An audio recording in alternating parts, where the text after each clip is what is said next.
Kick it away, Braden Whistler and Devin Perkins back to receive. We are underway in Salt Lake City on a beautiful Thursday night. Temperatures in the upper 70s, low humidity. A little bit of smoke from the pregame fireworks hanging over the stadium as Southern Utah, the Thunderbirds, make their way onto the field for the first time tonight. Jackson Berry getting his first career start. The redshirt junior from Prosper, Texas, appeared in 5 games, 6 feet, 200 pounds, and he has been a different player for Southern Utah since this past December. We'll tell you more about that story in just a moment. Braden Whistler is in the backfield alongside Berry. And Berry's going to keep it, gets to the outside and gets across the 30-yard line for a gain of 6. He's dropped by Alakai Gilman. That's big for this offense because they're moving the ball on a really veteran defensive line of the Utah Utes. This is where the game is going to be won, in the line of scrimmage, in the trenches. If that offensive line can hold up just a little bit, they may be able to move the ball a little bit and keep this game within reach. Did you see that? That was a huddle. Right. A huddle for we're going to see a lot of huddles for these two teams tonight. Both of them okay with playing at a little bit slower pace.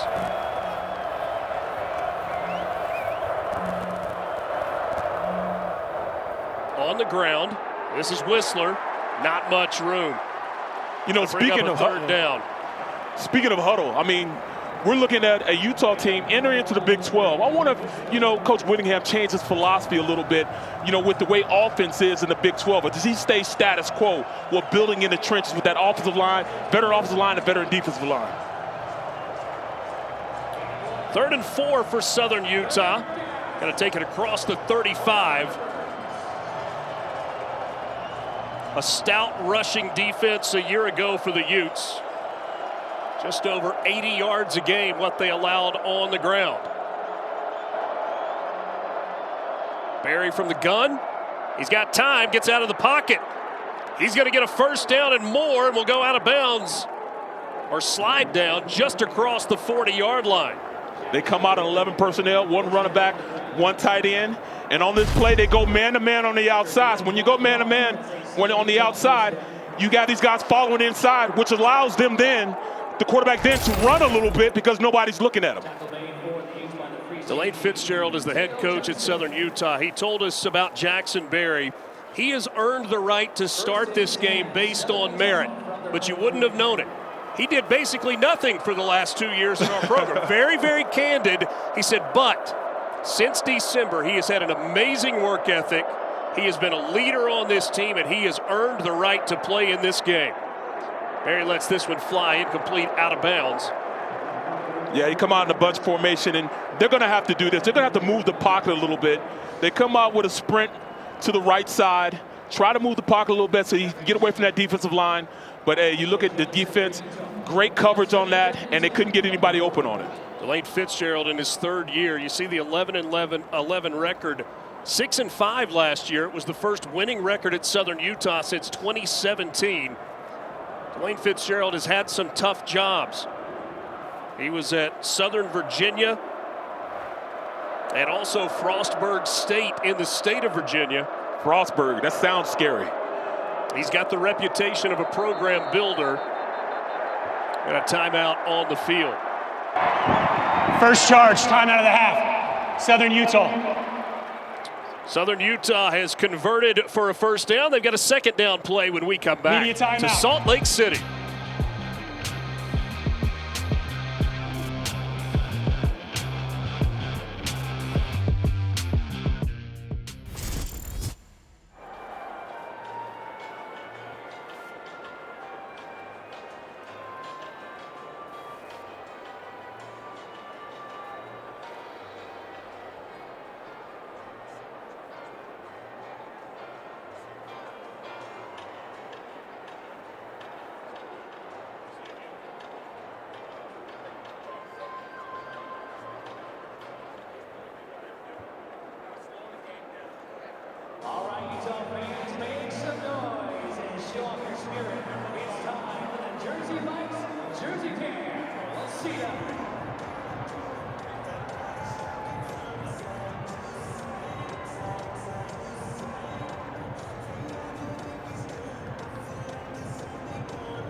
They started playing football at Southern Utah back in 1963 as an NAIA member.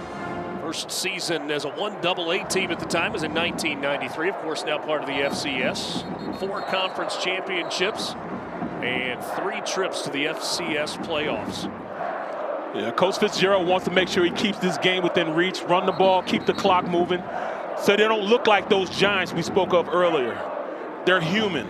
They bleed just like they do. So they're going to have to make sure they stay consistent and pick at them and keep the game manageable. New running back into the game for the Thunderbirds, Targi Lamson, the senior from Spanish Fork, Utah. And he splits out as they go empty with Jackson Berry in the shotgun. Berry wants to throw, lofts it down the sideline. Pretty good coverage one-on-one. That was Zamaya Vaughn, step for step with Mark Bales. Yeah, they came out man-to-man against that 11 personnel, 1 running back, 1 tight end. And if you watch, defensive coach Scally made sure that those guys had somebody over the top. So man-free, pretty good coverage. Coach Scally said that he had some confidence in those guys on the outside, more so this year, going man-to-man a lot more. Rice-Eccles Stadium coming to life on this 3rd and 10 for Southern Utah. Defense trying to get off the field and get Cam Rising in the offense the ball for the first time tonight. Berry hit as he throws, but it's complete. Out of the backfield, Lamson. He gains 9, a yard short of midfield, and the first decision to be made of the night by Delane Fitzgerald. Yeah, to get him outside the pocket, able to get to the running back. But at least they can flip the field on him. This is field position if they choose to punt the ball. Maybe pin the Utes offense down around the 5. The initial spot looked like the 49. Ultimately, they set the ball down at the 48. And so Southern Utah is going to punt. Rayshawn Glover back to receive on the punt. Let's see, Barrett, if they can do what you were just talking about. Fair catch called for at the 9-yard line. And so good execution there by Southern Utah in the kicking game. Yeah, sometimes it's not always doing that, just flip the field on them. Listen as this crowd grows in volume as number 7 comes onto the field for the first time. CCR in the background. Bad Moon Rising, Cam Rising. 6'2", 220, just shy of 5,600 career yards. 605 days. This is number 606. Wow. Since he was last on the field. It was in the Rose Bowl. Tore every ligament you could tear in the knee. There was thought that he might come back a year ago. He did not. He wants to throw on first down, lofts it over the middle, incomplete. Great pass rush move on the outside on the right tackle. Spin move inside, making Cam move his feet a little bit in the pocket. He had a wide open receiver going down the hashes. Mike Mitchell, the running back. Kyle Whittingham has been open about the fact that there is not a clear 1A running back on this team. He thinks it's kind of a tier system. You're going to see 3 running backs from Utah in this game. Got a pop pass trying to get it to the outside. That's Dijon Stanley that came across the formation and got the carry for a gain of 6. It's a little bit of respect for this defense. They're able to get up the field, get a little penetration on the pop pass going to the outside to the right. Sometimes, you got to move around a little bit, a little deception. And they were able to get to the outside, at least get a 3rd and manageable. Kyle Whittingham in his 20th year as the head coach. He is the 2nd longest tenured head coach in all of college football. Micah Bernard and Dijon Stanley both in the backfield, flanking Rising. Rising dumps it off. Pass is complete. That's Money Parks on the reception. Gain of 5 and a first down. I can see Money Parks being a very, very influential guy in this offense. The speed that he has going down the field, able to stretch the field. Here he is, a little crossing pattern across the field, makes the catch, keeps the chains moving. But, that's very important for them to have 21 personnel, 2 running backs, 1 tight end. Mekhi Bernard back in the ball game. He's to the left of Rising in the backfield. Parks in motion again. Rising. He's going to tuck and run. Everybody holds their breath, and he steps out of bounds after a gain of 10. Yeah, Richard, that was a part of his game before he tore everything up in his knee. And I wanted to see if he still had the speed that he displayed when he was playing over 600 days ago, and it looks like he still has it. He's got that brace on the left knee, and his coaching staff has had a lot of conversations, heart-to-hearts, if you will, with Cam Rising about not taking hits when you don't have to. You don't have to lose your edge as a player, but you also don't have to be the tough guy all the time. That's tough. Rising, incomplete, little contact there. That one was intended for Micah Bernard. Yeah, they may have got away. They got a little away with a little yank there, but you know, if you look at it, this team, this Southern Utah team's gained a little confidence, being able to stick up with this Utah team. This is a Utah team that's, you know, a lot of people saying they might win the Big 12.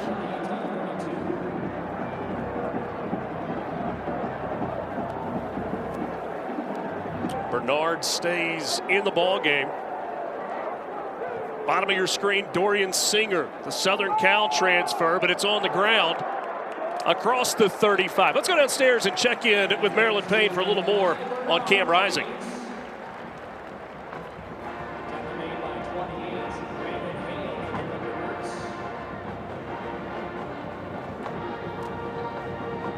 Third down here for Utah. 3rd and 6 for the Utes, trying to convert.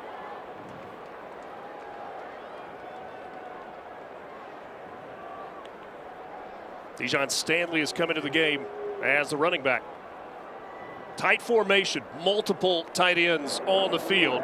Stanley, wheel route out of the backfield. He's wide open, makes the catch at the 40, 20, 10, touchdown Utes.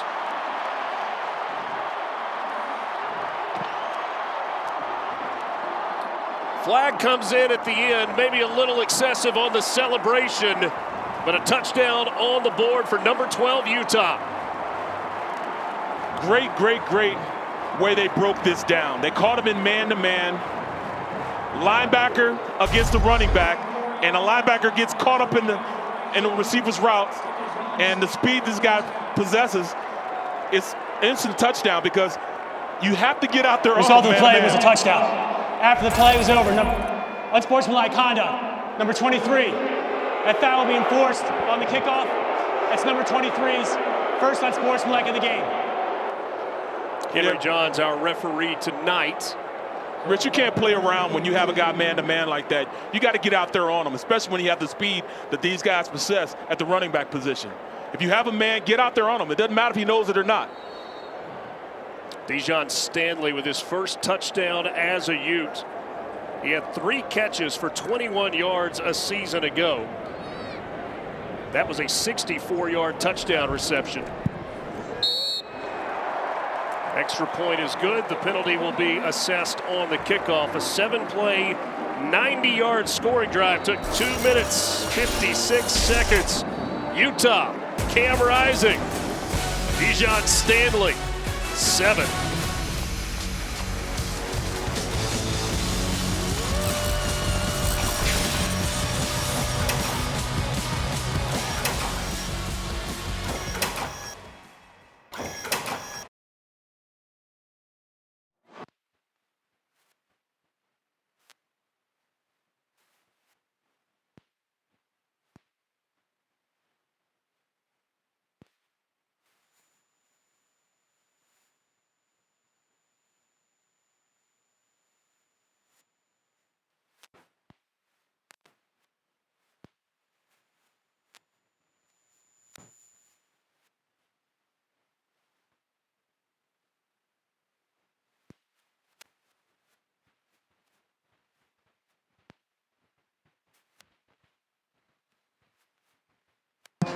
Mic is on.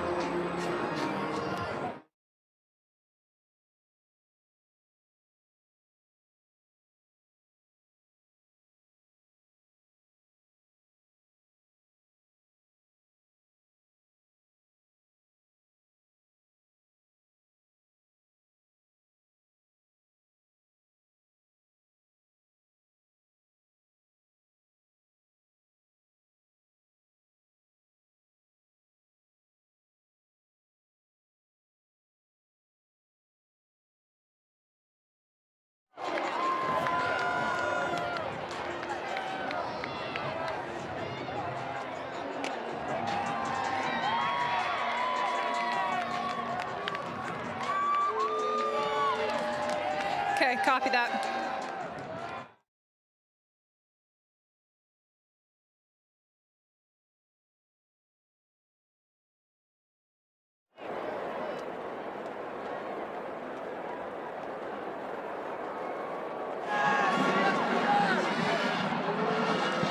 Welcome back to Rice-Eccles Stadium. Utah on top 7-0 against Southern Utah, and Cam Rising just left the field and he exhaled. He looked at his receivers group and he said, it feels great now that we've got a touchdown. Although Kyle Whittingham said that his star quarterback would be emotional tonight and this stadium would be for Cam, Rising himself said pregame that he did not expect to feel any emotions, even running out of the tunnel. He said, I'm just so excited to be back on the field. It's football. I want to play. And he showed it on this first drive here tonight, getting in the end zone to kick off his season back with the Utes. Marilyn, thanks a lot. Cam Rising was open about the fact that he was looking forward to getting hit or pushed or bumped or something to just kind of get the juices flowing and let the nervousness go. I bet hitting that wheel route in stride helped him get in the flow also. He's definitely ready to rock and roll at this point. Return here by Braden Whistler.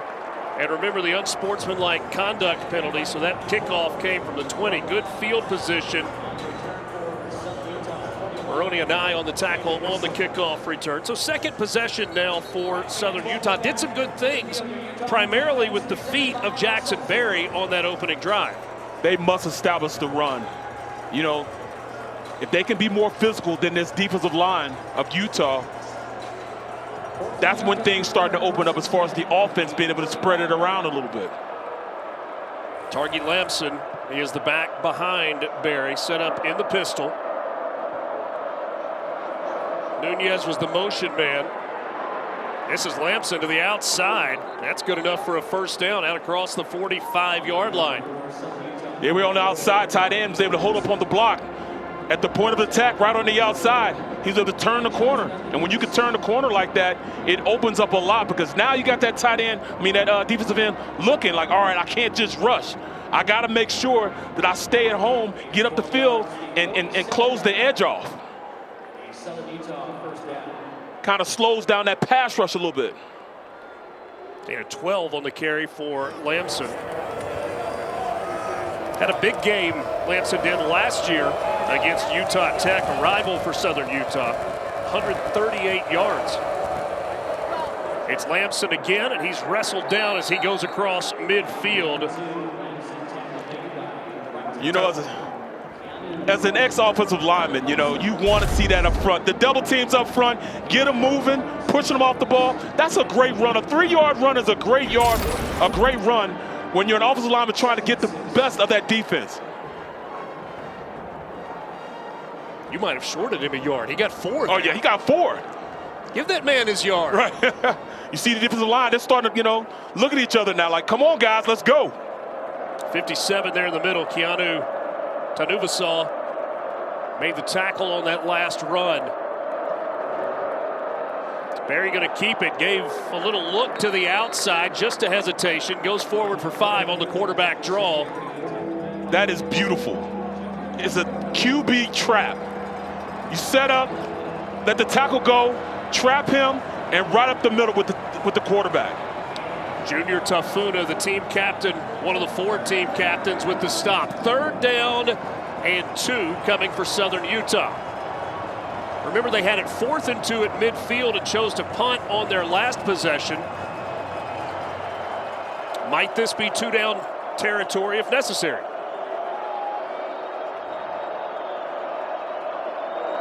Jackson Berry. Flags come in.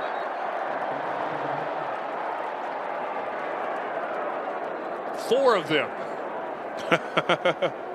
They want to make sure you knew. False start. Offense. Number 51. 5-yard penalty. Still 3rd down. That's the center, Edward Riley, in the middle of that offensive line. If the center moves, everybody sees it. Right. As an offensive lineman, I've had my fair share of those when they actually threw the flag at me. But you can't hurt yourself like that. Control the intangible. You know the snap count. You cannot make mistakes like that and expect to stay ahead of the chains. 3rd down and 7 from midfield for Southern Utah.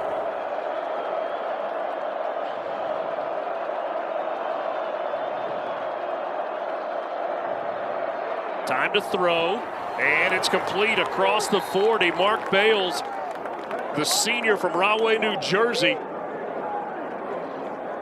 makes the catch for the 1st down. Great pass protection. You able to step up, and this is a blitz also.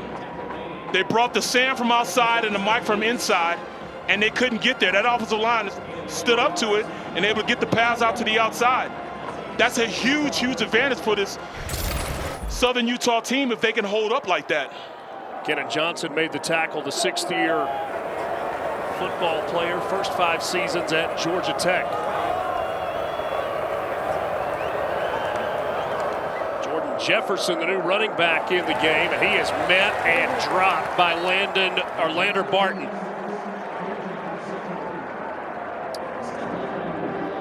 You know, they're at the point of attack. They got penetration. They stopped them up front. And once they get that penetration, it's hard for you to run around those guys. Penetration kills all run plays. Lander Barton, a guy who had his season cut short because of injury a year ago, a foot injury in the game against Southern Cal, had 9 tackles in the game when his day and his season were done. He's part of a long lineage of Utah athletes.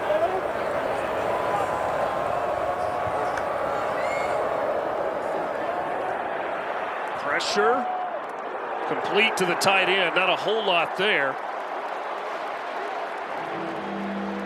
There you see the pressure from the outside, getting up the field, stopping that play. They're really trying to collapse the pocket from the outside and bring in pressure from the outside, knowing that they're trying to boot the protection. So they're trying to boot it, but once you get up the field like that, it stops the quarterback from going outside. It's a great play on the outside when you can cover that. Joshua Acord on the catch, but a loss of a yard. 3rd down and 11. Southern Utah 2 of 3 on 3rd down so far tonight.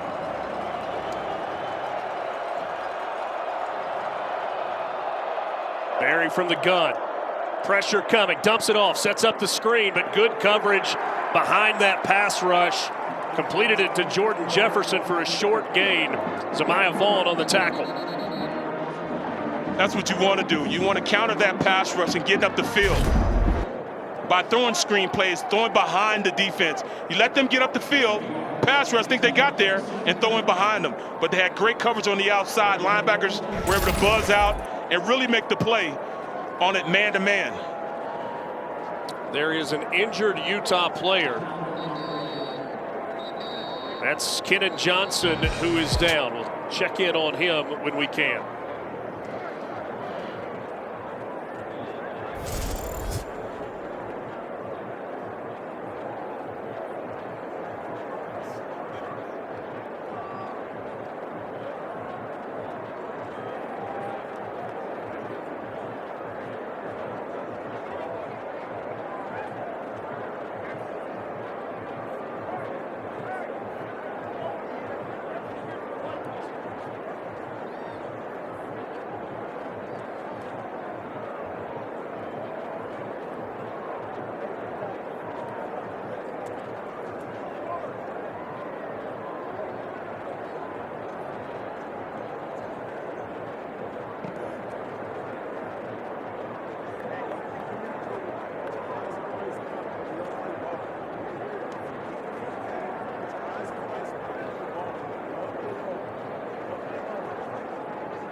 Kenan Johnson, the super senior transfer from Georgia Tech, helped into the medical tent. Let's go downstairs and check in with Marilyn Payne. He was helped to the injury tent with no weight whatsoever being placed on his left leg or foot. They're examining that leg or ankle right now, and I'll have more when I can get it to you. Thank you, Marilyn. Not good at all for this Utah team. Not good at all. Snake bit by injury a year ago. You said that to me during the break. It's like they can't catch a break. I know. I mean, and when we're talking about quality players, he was one of the guys they were saying that looking forward to him having a great year. Yep. And he was integral in their defense on how they stop and run man-to-man coverage. So back to the football action. 4th down, and Southern Utah leaves the offense on the field. 4th and 8 for the Thunderbirds.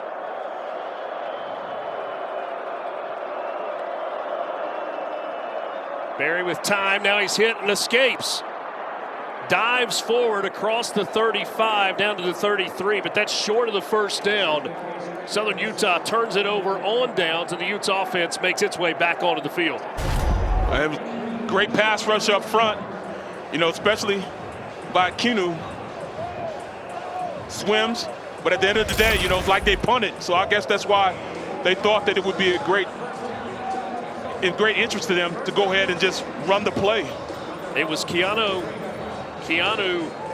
Tanuvasal that had the pressure that caused Barry to have to try and escape the pocket.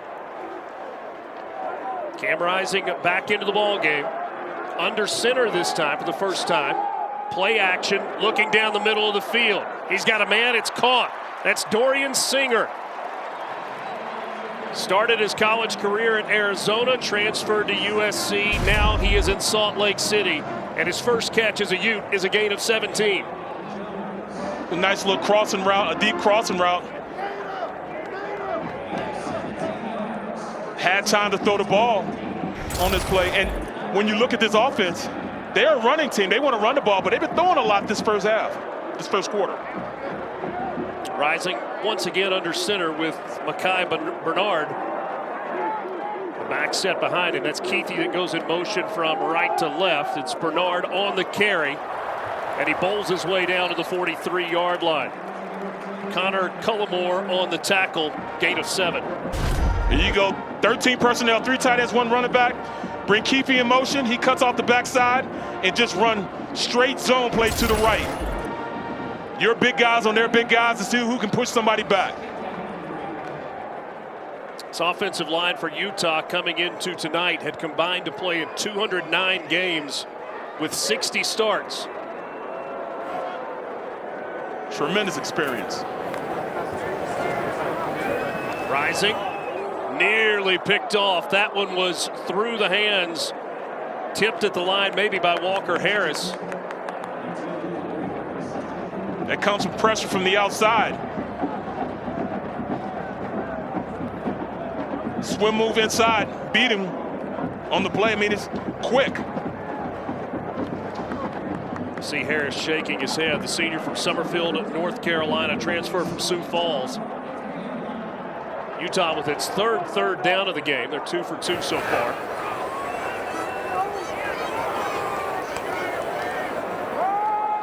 On the ground, it's Bernard, and he's going to be close. Marked about a yard short of the first down. 4th and 1 coming up for this Utah offense.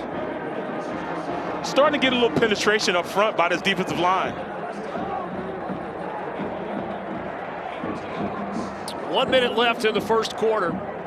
Utah offense stays on the field. They have got a ton of depth at tight end. You would expect a heavy package here as they break the huddle. Mike Mitchell into the game at tailback. He gets the handoff and has enough for the first down, keeping the drive alive. Rich almost shed a tear. All that beef on offensive line going across, and we're just going to let our big guys beat up your little guys up front. Come off the ball. We're not even trying to fake it. Just hand it off and just run for the first down. Says the former offensive lineman from Kansas State with 12 years in the NFL and a Super Bowl ring with the Pittsburgh Steelers. Mitchell stays in the game as the tailback. Bernard, Glover, and Mitchell, the three primary tailbacks we're going to see. On the ground again, and Mitchell with a cutback. Ball comes out. He's able to recover his own fumble, though. And should have enough for the first down as the first quarter comes to an end. Utah's won. Caleb Lohner, the tight end, in motion. Play action from Rising. Looking down the field. He takes a shot toward the end zone. Incomplete. Overthrew his intended receiver, Dorian Singer. In between quarters, Maryland Payne caught up with Kyle Whittingham. The ball hit the ground there for your offense. How do you want to see them respond on this next snap? Well, we got to get the ball in the end zone again. It's only our second possession, so we're 1 for 1, but need to put the ball in the end zone here. And with this new first down rule and the clock running, possessions are more valuable than ever because there's probably going to be 1 or 2 less possessions per team because of that rule. What do they have to do to capitalize on possessions? Big plays, chunk yardage. Some chunk yardage. Thanks. Okay. They've already got one of those big plays, the 64-yard touchdown pass. Have they got another one? Yes, they do. Welcome back, Brant Keithy. Touchdown, Utes. Great play design. 29 yards on the pitch and catch. Second touchdown pass of the night for Cam Rising. And that is career touchdown number 17 for Keithy, now in his 7th year in college football. You watch that play. It was 13 personnel. 3 tight ends to the right side. Snuck out Keithy on a delayed release. Touchdown. How about Mike Mitchell selling that play action, going airborne into the line of scrimmage? Extra point is good, and Utah is in front 14-0. Great play design. So attention to detail was there. You know, you could tell that they sat in the room and said, all right, 12% block down. Turn around, delay release, Keithy takes it up, and by that time, the safety sees him, and he's already gone.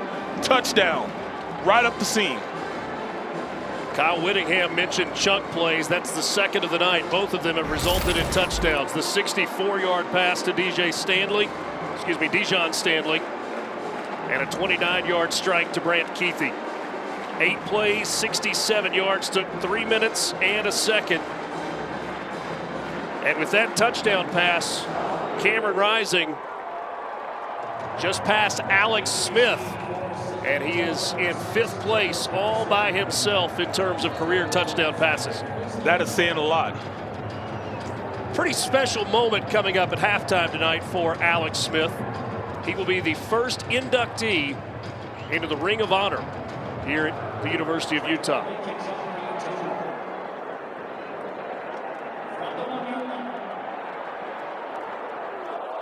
Big hit at the sideline.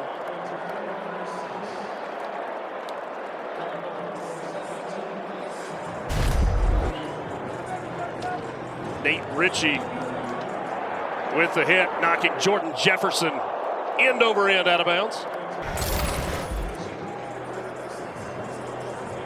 They are still in this right now. Some of you are still in this game. They got to stay disciplined, continue to move the ball, and control the clock when they have it. Braden Whistler back into the game as the tailback to the right of Jackson Berry. Coach Delane Fitzgerald at Southern Utah told us that we would see 2 quarterbacks in this game, but so far it's been Jackson Berry. And Southern Utah has to burn a timeout before the first down play. Timeout of the half. With the break on Southern the Utah. field, we'll take one as Immediate well. timeout. Second timeout for the Thunderbirds in this first half.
84th consecutive sellout at Rice-Eccles Stadium, where Utah leads 14-0 over Southern Utah. Let's go downstairs and check in with Maryland for an injury update.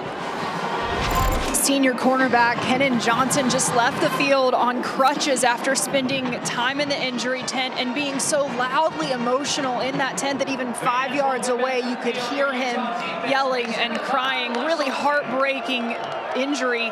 He left with a brace on his left knee. Behind him is freshman Cameron Calhoun at cornerback now.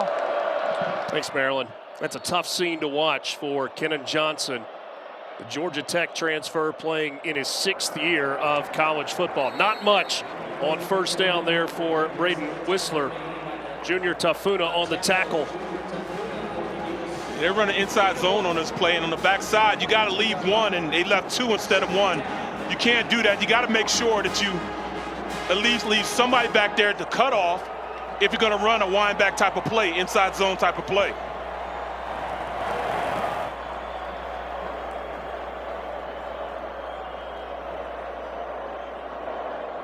No gain on the play. 2nd and 10 here for Southern Utah. They moved the ball on their first 2 drives, punted from midfield, and then turned it over on downs. This one batted at the line of scrimmage.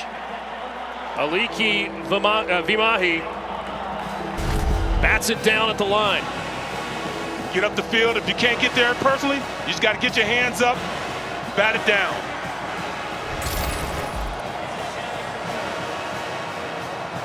Vimahi and Fillinger both creating pressure there. See the defensive numbers for the Utes a year ago with Morgan Scalley, who back on July 1st was named the head coach in waiting here at the University of Utah. He is an alum, one of 5 former Utes on this Utah coaching staff. Chase Merrill went in motion. Berry with time. Now the time runs out, and he falls forward back to the 20-yard line. That time it was Logan Fauno with the pressure. You know, he had good pass protection to start off, but you can't expect those guys to hold on forever. They step back, snap it. They got time. Get the ball out of your hands. You can't hold it when you have defensive linemen, especially as big as these guys are in Utah. Some of that's coverage downfield, though, right? Absolutely.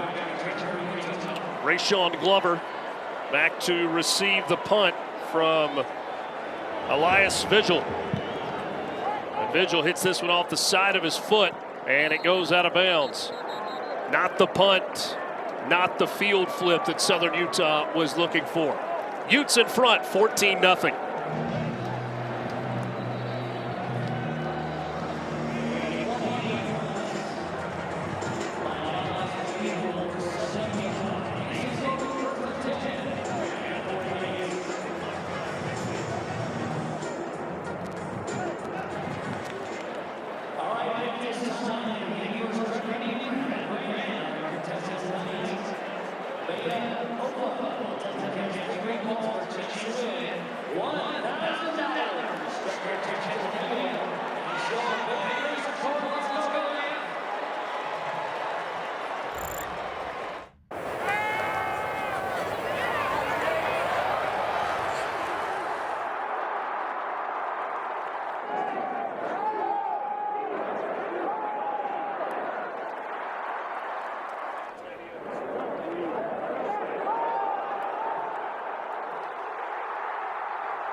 Cam Rising making his return. Rust.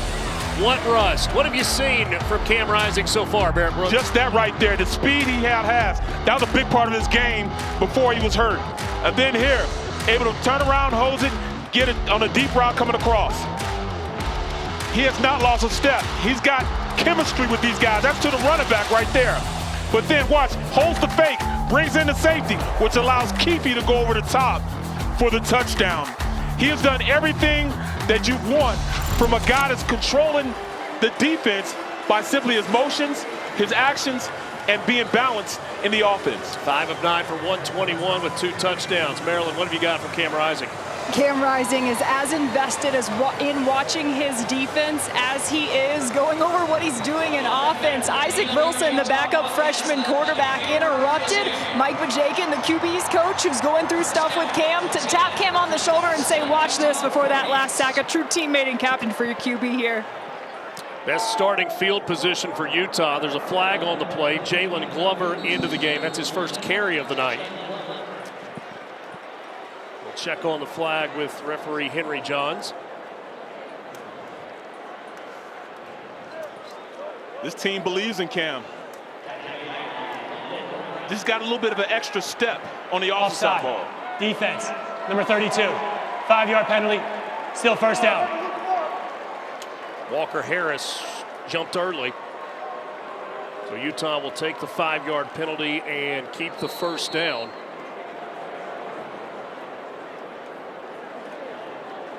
The knee injury for Cam Rising in the Rose Bowl was about as bad as it could be. ACL, MCL, meniscus, MPFL, tore all of them. And then there was uncertainty going into last season. Glover on the ground with a nice cutback. Gets it up the middle down to the 30-yard line. There was some thought that Rising was going to be able to return a season ago. They got to the opening week of the season, was not cleared medically. It turned into a week-to-week process with his doctor from Los Angeles ultimately having the say-so on go or no-go. Late in October, they finally decided, shut him down. Let's take the entire offseason to heal. He was back for spring ball. His coaching staff said he looked like his old self in the spring, and there has been a ton of anticipation for this night, this return of Cam Rising. 2021, he was first team all Pac-12. Keithy on the reception, and he shoved out of bounds at the 18. That's a gain of 11 and another first down for the Utes. There they go, boot right. Slide Keithy up across the line of scrimmage in motion. He outflanks the defense. They don't even see him over that big offensive line, which allows him to get out, sneak out, and get the first down.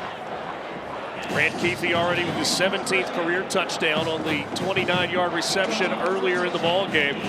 He's on the Mackey watch list for the best tight end in the country. And in his first year in the Big 12, he is preseason first team all Big 12. And he's got another touchdown. What a night for Grant Keithy, the 7th-year senior with an 18-yard reception, his second touchdown catch of the night.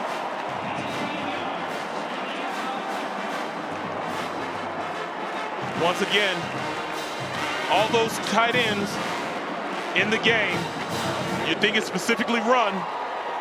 Here he goes for touchdown number 2. Way to start it out, Keithy. Coming into this year, Brent Keithy leads all active tight ends in college football in receiving yards and total receptions. He is added to that with 3 more catches in the ball game. 3 plays, 48 yards on a shorter field this time. Took just a minute 44. And that's touchdown pass number 3 of the night for Cam Rising. When you watch them play, they had 2 tight ends to the right. And Miki Sukator. I forget how you say his name. That's fair. It's a challenge. Outside. He goes out. Everybody's watching the tight end flank out. And that is Lee Keevy, one of the best players at the tight end position in the nation, leak out for a touchdown. You're wanting me to help you, aren't you? Well, it was actually Lorna, so I'm glad it didn't. It was Lorna on the play, yes. That's fair. But, yes, I mean, it's starting to become unwound for Southern Utah because all the looks that Utah are giving them from a personnel standpoint. It's one of the great things about this Utah offense, the flexibility that they've got with the tight end position. And really, it's the ends on both sides of the ball. Two of the deeper position groups, tight end on the offensive side and defensive end. Absolutely. And when you look at their offense, they've got 3 really good U tight ends and 3 really good Y tight ends. Y tight ends are usually the guys on the line of scrimmage, inline blockers, and the U tight ends are movement guys. Usually the guys can catch, and Keefe's one of those guys. They're hybrids as far as being a tight end and a fullback and a wing guy. Opening drive for Southern Utah, 6 plays, 24 yards, took 3:18. Second drive, 8 plays, 32 yards, took 5:51. But their third possession, just 3 plays for -2 yards. This Utah defense starting to swarm. That is a good first down run for Targi Lamson. Ultimately, Sione Fotu with the tackle for the Utes, but not before a gain of 18. Yes, it's a trap play. Well, not really a trap play. This is called power. And what they do, they pull the backside guard in, and it's how your back pick a hole he wants to go to. He actually cut it behind the center, and that's where it hit because everybody flowed over. But then he just kept his feet grinding, which allowed him to have a big play there. Lamson stays in the game as the running back.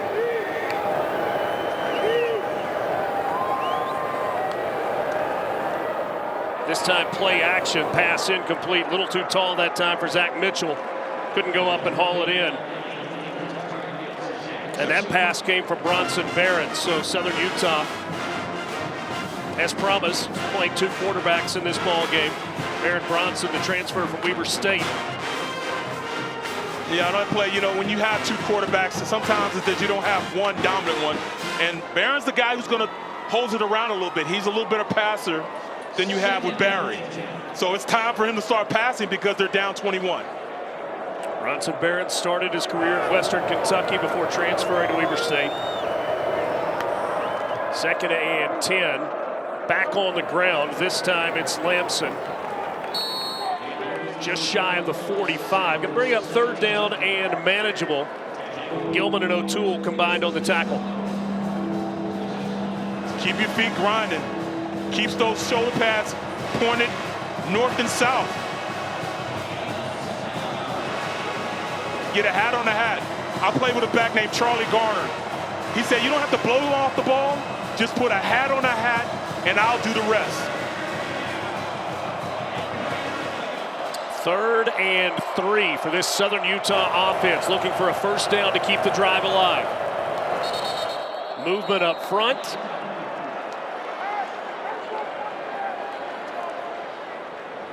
Was it Tanuvasaw on the defensive line, or was he drawn? Ball start. Offense. Number 71. 5-yard penalty. Still 3rd down. That's the right tackle, Stephen Eakins, who moved early, and Drew Tabanusaw. I don't know on that play. No? No, I mean, in watching it, I think that the tackle was influenced by him. But, you know the snap count. As offensive lineman, take care of the intangibles, the stuff you can control. Know the play and know the snap count. So instead of 3rd and 3, now 3rd and 8.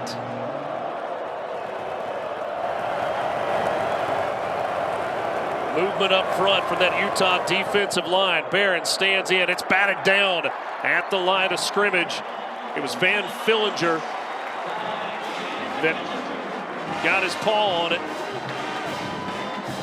and brings up a 4th down and a punting situation for the Thunderbirds. As I say it all the time, if you can't get there as a defensive lineman, at least get your hands up, knock it down. If they're not going to move the pocket, if Southern Utah is not going to move the pocket, and they stay right there, then it's going to be hard for this offensive line to block them and keep them from doing that.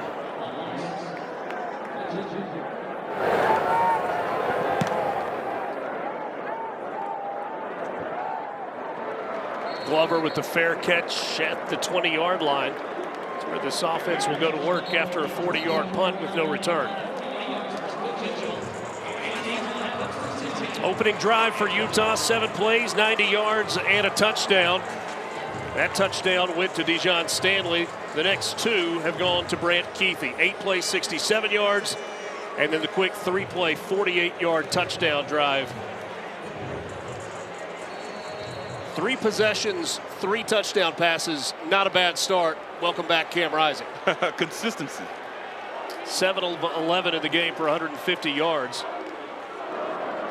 Stanley in the back, out of the backfield releases. It's the same play, a wheel route, and he's going to take it the distance. No flags. Touchdown, Utah, 79 yards. You got it, Rich.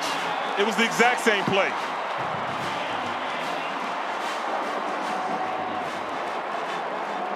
All they do is just dress it up at the beginning. Put a tight end in motion. Have your running back outside. Bring them back in. Tight end comes across. And then it's almost like a natural pick. The defense so involved with the tight end since he scored so many times. Now they're watching him instead of watching the running back out of the backfield. Cole Becker, 28 for 28 a year ago. 4 for 4 tonight on point after tries, and it's 28-0 Utah. Game that had a little bit of a slow start to it. That's one of the things that Southern Utah wanted to do. They wanted to burn clock. They wanted to try to shorten the game. But this has turned into a big play offense for the Utes. Huge big play offense. It's exactly what Whittingham wants. He wanted shot plays, big plays. You lose a possession, that means you have to score every possession. We just went through an offseason that was maybe unlike any other in college football. There are big picture storylines, the 12-team playoff, excitement all across the country as it feels like the entire country is going to be involved in the postseason. Conference realignment, we talked about it at the very beginning. New faces, new places. The addition of the 2-minute timeout. It's been the 2-minute warning in the NFL. Yeah, just change the name, huh? But we're going 2-minute timeout in college football. And for FBS teams, you've got that direct helmet communication. One player on the offensive side, one player on the defensive side can hear from the coaching staff. That is so big, Rich. That is so big. To have that communication at the beginning of the play with the quarterback, and he can say what the defense is doing, which is going to allow defensive coordinators to hold what they're going to do. This is really going to be big for these guys to really see how they can implement this to the offense to try to gain an advantage on what the quarterback knows on the field. Almost universally, you've heard coaches say more of an advantage for the offense than for the defense. You usually want to have the defense move first, then call the play. And remember, we said it a second ago, this is an FBS rule. Southern Utah, an FCS team, is not wearing the direct communication. Tanubasa on the tackle. Tanubasa is a really good player up front. One of the better tackles in the league right now. He's so quick and explosive, gets up the field, creates all kind of havoc in between the guard and the center that you really have to allocate resources to stop him. A double team a lot of times. Morgan Scally told us when we were talking about players on the defensive side, it was the first name that he brought up. He said, I'm so excited to watch Tanubasa play this year. He's had a great offseason, played a little bit a year ago, said this is his time. Moves so fluidly. Here, that's him again. Moves so fluidly. They run a little X game. He gets out, but he can redirect right back in. He flops out and then directs back in to stop the running back. Usually you can explode through the hole, but he's there so quick that he can't explode through it. 27 tackles a year ago for Tanubasa, a sophomore from Mission Viejo, California.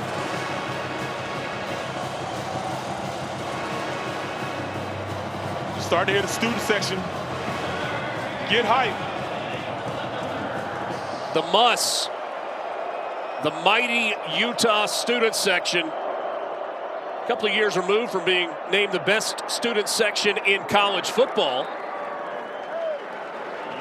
Sione Fotu on the tackle, short of the first down. 4th down and a couple coming up And once again, the punt team will come on for Southern Utah.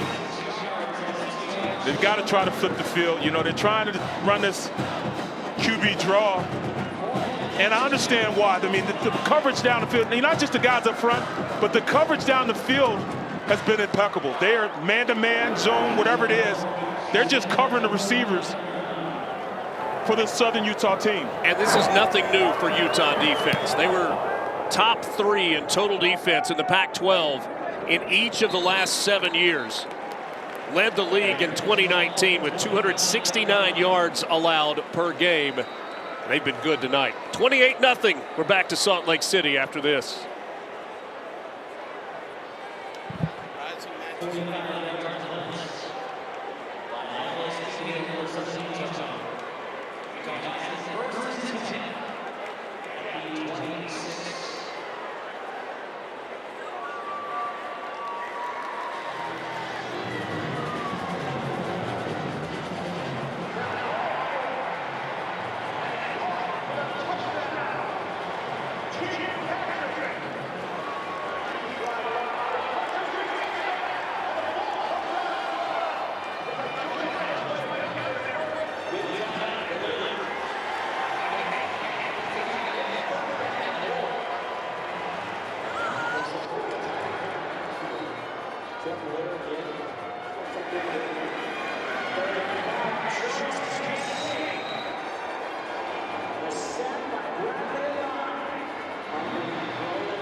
This Utah passing offense has been on fire out of the gates on opening night. Couple of touchdown catches for Brant Keithy. Cam Rising, 229 yards and 4 touchdowns on 8 completions. Also 2 touchdown catches on the exact same play, Barrett, for Dijon Stanley. Great way to call. Andy Ludwig, the offensive coordinator, is having a great day with formations, personnel packages, and just movement in the offense.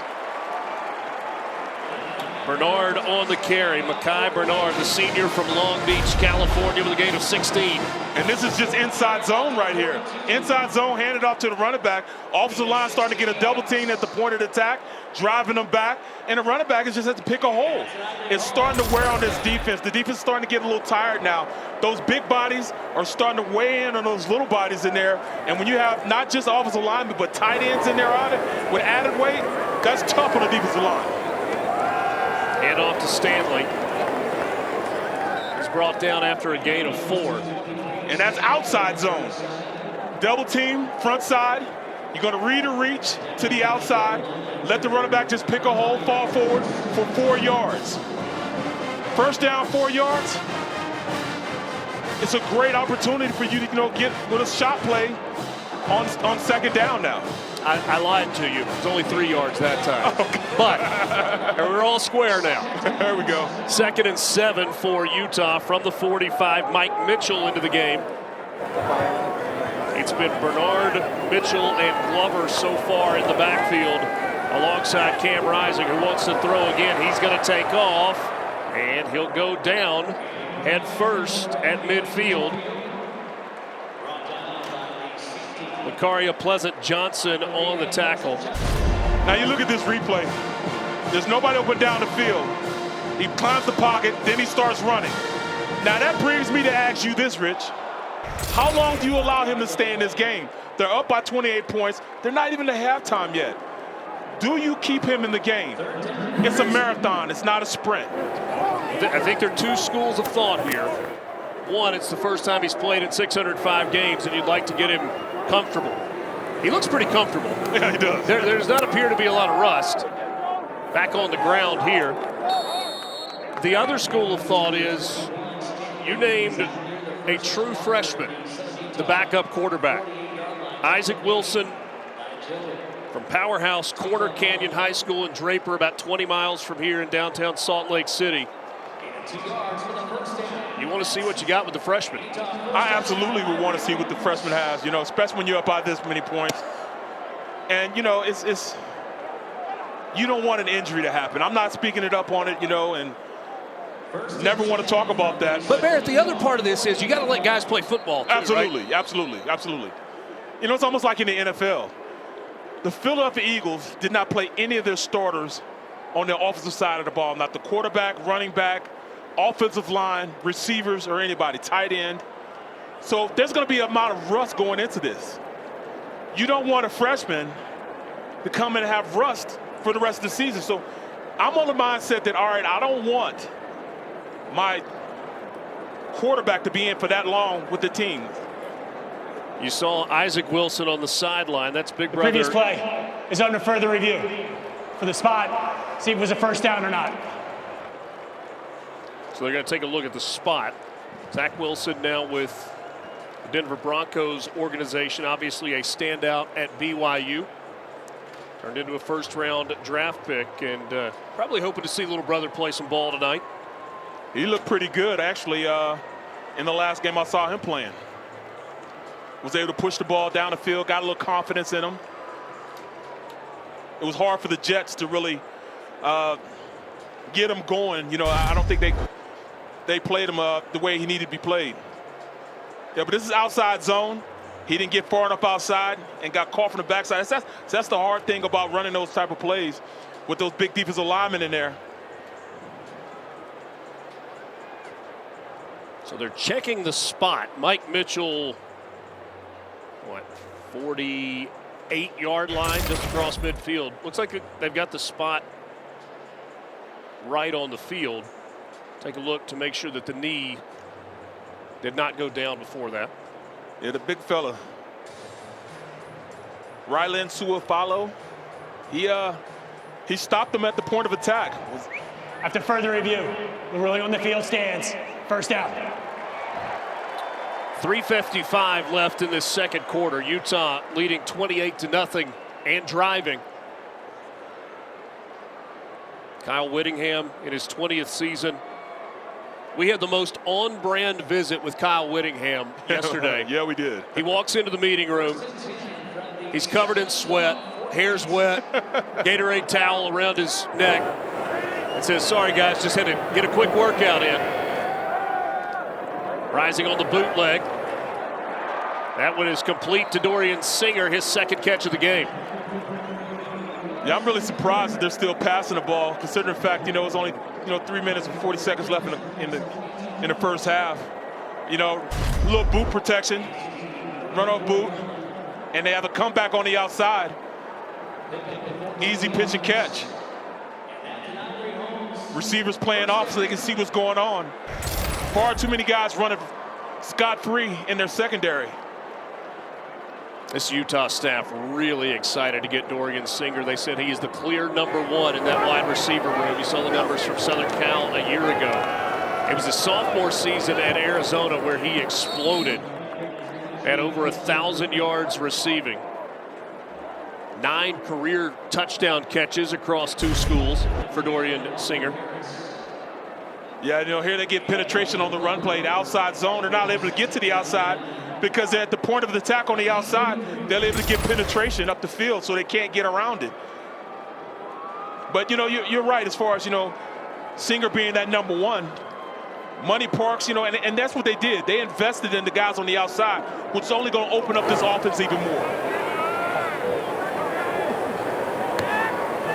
Jalen Glover releases out of the backfield, rising, scrambles forward, and goes down. Spot him just shy of the 30 at the 31-yard line after a gain of 3 for Cam Rising. And this is Coach Skelly in 12 personnel.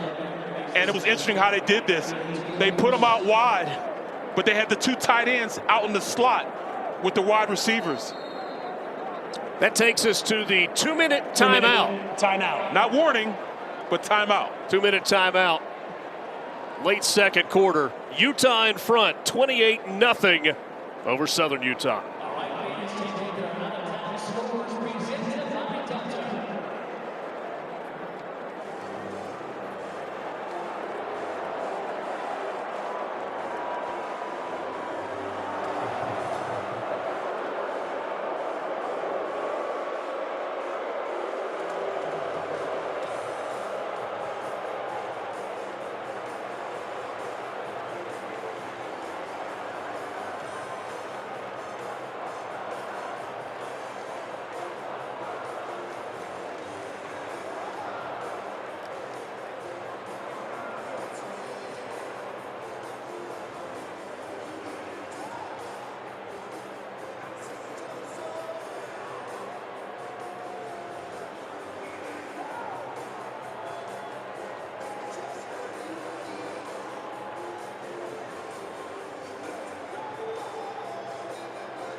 Stadium over the Ochre Mountains. Mid-70s. I looked it up earlier. The humidity at kickoff was 8%, Barrett. I didn't know that was possible. Right. Especially not where you're from. Yeah, this boy from the Deep South, not used to 8% humidity, but I am not complaining. Movement up front looked like Money Parks may have moved early on the outside. He may not have been the only one. He says it's his turn. He wants to get out there. False start. Offense. Number 10. 5-yard penalty. Still 3rd down. That is the flame that still burns. This was the opening and closing ceremony stadium for the 2002 Olympics. And that's what this venue was built for, a magnificent facility for Utah. 51,444 capacity tonight, the 84th consecutive sellout in this building, going back to the season opener in 2010. Rising with time, floats it over the middle, through the hands, incomplete, trying to connect with Micah Pittman. As they get a stop, you know, this is huge. The Thunderbirds get a stop on 3rd down. And kind of no man's land here, 4th and 12. You've got the ball at the 36. And the offense staying on the field for Utah. It's a minute 54 on the clock. Why not keep them out there? This is huge for this Thunderbirds defense. Micah Bernard is the running back in the game. That may change the plans for Kyle Whittingham and the Utah offense. False start. Offense. Everyone but the center. 5-yard penalty. Still 4th down. You gotta love that. Jaron Kump says, why you gotta do that to me, Henry Johns? Right. Well, Mr. Referee. You can see, though, Cam Rising was kind of waiting on the snap and moving back. Rest of the offensive line went early. And so now the punt team on the field. Baumeister is the punter for Utah, and he is a good one. He's hit. A flag comes down. Punt goes into the end zone. Rylan Suafilo ran into Jack Baumeister. That's just undisciplined play right there. There's no chance of you getting it. Running into the kicker. Number 83 of the defense. 5-yard penalty. Replay 4th down. Well, you got the 4 yards back, so does that mean you bring the offense back onto the field and try it again on 4th and 12 like you were originally going to do? You know what? This might be a mercy thing. I mean, it's 4th and what, 12, 4th and 13? Cam Rising's on the field. You know, I don't think he's going to be the punter. No, I mean, they have a better chance of stopping him here than driving the ball if they do punt it 90 yards.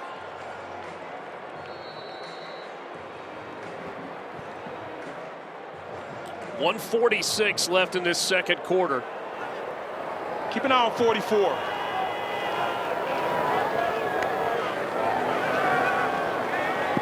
Rising. Incomplete. A lot of contact. Singer looking for the flag, and it comes in late. I think it was the back judge that threw that. In coverage there, you had, for Southern Utah, 25 was in coverage. That was... I would really like to get a look at this. Okay. The 25 on the roster that we've got for Southern Utah is Jaden Robertson. He's listed as a wide receiver. Not sure if that is the 25 that's in the game right now. Pass interference. Defense. Results is automatic 1st down. Here on the outside, 44, around the corner, collapses the tackle, push back. And you said before the snap there, watch out for 44. That's Lando Brown. And then you see the contact at the end of the play. It's a great play when you say the game within the game. And when you look at Brown and Fano, these two are battling on passing downs. Bijan Stanley motions in and then out of the backfield. Rising takes a shot at the 15-yard line. And Rich, you say he takes a shot. First charge timeout of the half. Utah, 30-second timeout. That might be why we won't see him in the second half, taking shots. First time out of the half called by Utah. Minute 30 remaining in this opening half of play. The season opener tonight. A lot of eyes on the Big 12 tonight. In addition to Utah opening their season, Colorado hosting North Dakota State, a program that has been very good through the years. And they've got a tight one in Boulder. Colorado leading 24-20 over North Dakota State. Carson Wentz's old alma mater. One of the powerhouses in the FCS. Of course, you've got South Dakota State headed to Stillwater this weekend to take on Oklahoma State, reigning back-to-back national champions at the FCS level. Mekhi Bernard in the game, gets the handoff, bounces to the outside, and spins his way to the 11.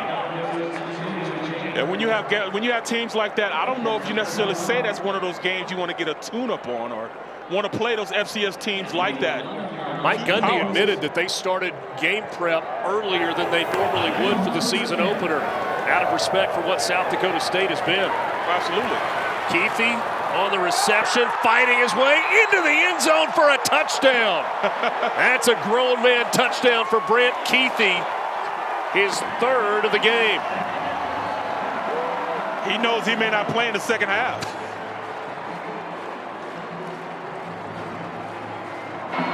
The result of the play was a touchdown. Holding. Defense, number 18. Penalty is declined. That is the 5th touchdown pass of the first half tonight for Cam Rising. That is a new career high. He had 4 touchdown passes a couple of years ago against San Diego State. Yes. 5 tonight in the first half against Southern Utah. Cole Becker stays perfect, 5 for 5 on extra points, and it's a 35-0 lead for the Utes as we close in on halftime. Just 68 seconds remaining in this first half. Then a slot on a little wheel route, comes and stops. But then there's 4 defenders there that should have stopped him. We're talking about a guy with the will to be great. He just wouldn't be denied. 1, 2, 3, 4. 4 defenders trying to keep him out of the end zone, and they can't do it. Brant Keefe's father, Dennis, played football at the University of North Texas. His twin brother, Blake, a former Utah teammate here in Salt Lake City. The Muss has had plenty to cheer about.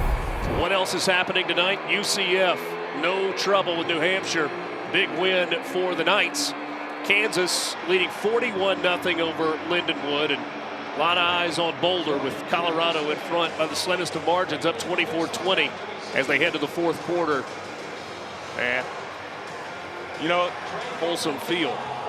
Those are two teams that could really be guys that compete in the Big 12 conference. Return by Jordan Jefferson. He's brought down at the 20-yard line. UCF's Gus Malzahn. Look, you got so many teams in the Big 12 now. We can't fit them all on a single page. That's just a sample of what you're going to see this weekend. Right. Huge one in Morgantown on Saturday with number 8 Penn State rolling in to face West Virginia. Tarleton got a win in week 0 over McNeese. They'll play at Baylor.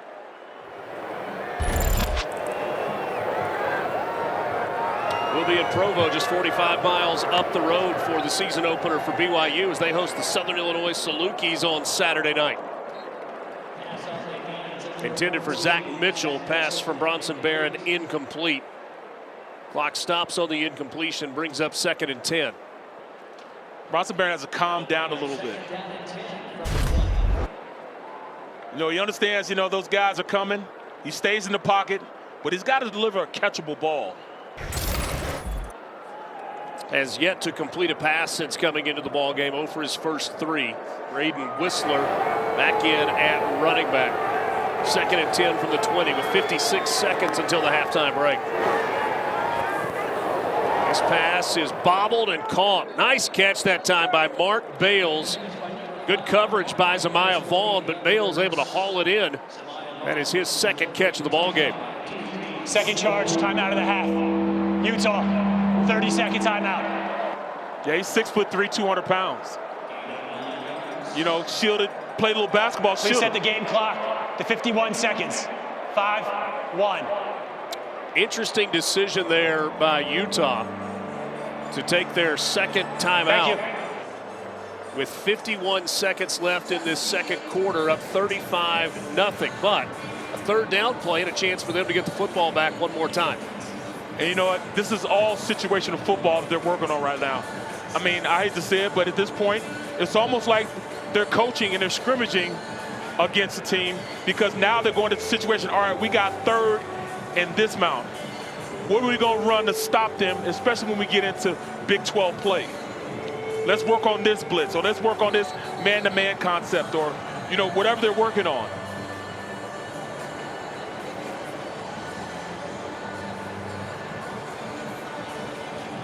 This Utah defense in attack mode. One of the things that Morgan Scalley talked to us about was they need to create more turnovers. He's looking for a combined 60 sacks and turnovers. You see, since 2019, 120 sacks by this Utah defense. They move up front, and looks like maybe somebody on the offensive line moved early. Perhaps Stephen Eakins, the right tackle. Eakins is coming out of the game, so that's what his coaches saw. That's number 2 on him. Delay of game. Defense. Number 58. 5-yard penalty. Results in a first down. Oh. Well, that went the other way than what we thought.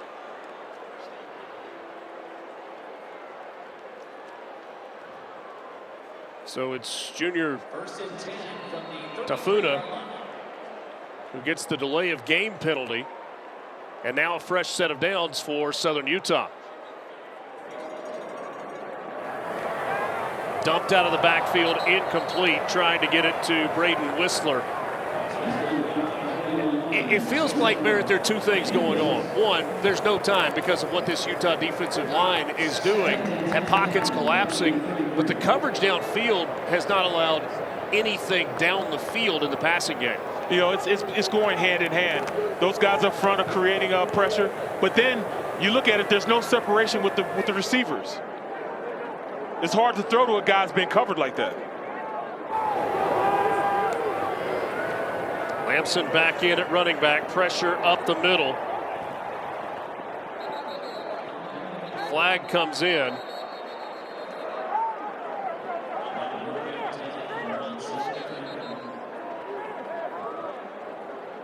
Remember how fast the first quarter was?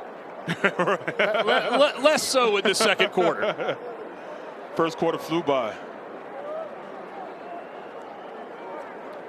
Utah has already had one player that has had to come out of the game, Kenan Johnson, in coverage on the complete opposite side of the field from where the play was going.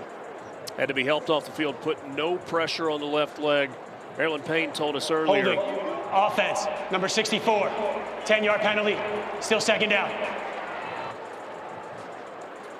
That's Kyle Safarchuk. Great job. And the Utah training staff continuing to check on the injured player.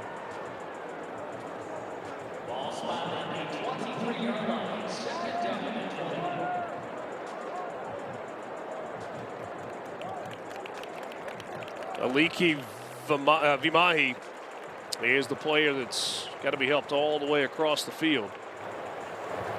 Good news when you see him walking off. He is putting some weight on both legs. Now, he's certainly walking gingerly. Injuries were such a part of the story for this Utah football team a year ago. It starts with Cam Rising, but that goes to the end of the previous season. Kyle Whittingham told us, I was really, really proud of our football team a season ago, given some of the limitations that they had because of injuries, guys that they lost for either extended periods of time or the entire season, to find a way to win 8 games, to get back to a bowl game, to go to that Las Vegas Bowl. Impact players also, Rich. Yeah. I mean, we're talking about guys that, you know, had major roles on how this team concepts and how they were calling plays. And, you know, they were still able to stay and play at a high level. I mean, even against Washington, when they played against Washington, they had so many players out, but they were still able to compete with a team that, you know, participated in the national championship game. So, you know, they learned that this is a culture that they breed toughness here. Two guys that were huge impact players on the defensive side a year ago that had their seasons shut down early. Van Fillinger He was leading the team in tackles before his season-ending injury. And also Lander Barton, who had that foot injury against USC and was never able to return. Second down and 20 after the holding penalty. In trouble, incomplete. That was Fillinger providing the pressure. That's hard on Bronson because right now he's looking around and it seems like they have 12 defenders out there and he just can't get loose. He just can't find anywhere to go with the ball.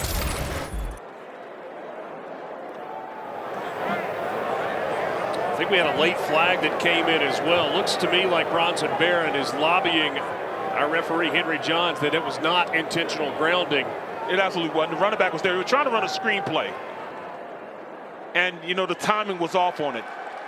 Well, Henry Johns disagrees. He says intentional grounding. Intentional grounding, number 10 of the offense. That foul includes a 10-second runoff, which Utah has declined to take. Play will start on the snap.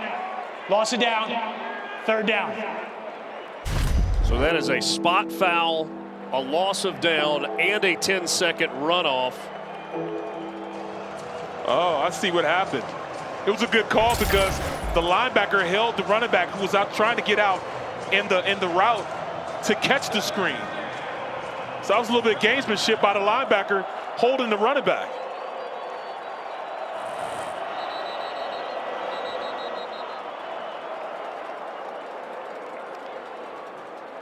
I wish we could get a replay of that again. But it was just a great defensive play. Third and Provo for Southern Utah. Right.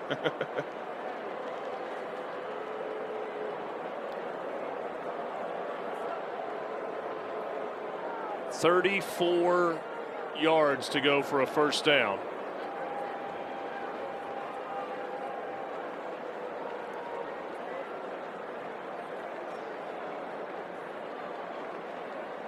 Mentioned Provo, you've got the return of that incredible rivalry game between Utah and BYU as a conference game this year.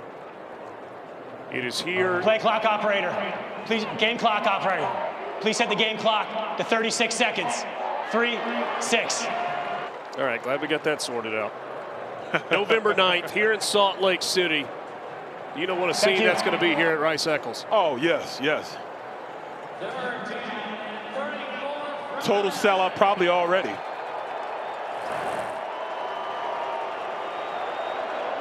Third and 34. And this one is incomplete. That was a rush that was timed perfectly. I was looking for flags there. I was also. Bronson Barron had absolutely nothing that he could do with the football, and Southern Utah is going to be forced to punt.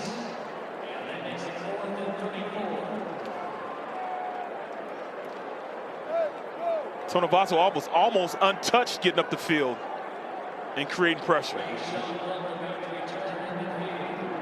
Utah still got a timeout remaining. Rayshawn Glover standing at midfield as another flag comes in. False start. False start. Offense, number 24. Half the distance to the goal, still fourth down.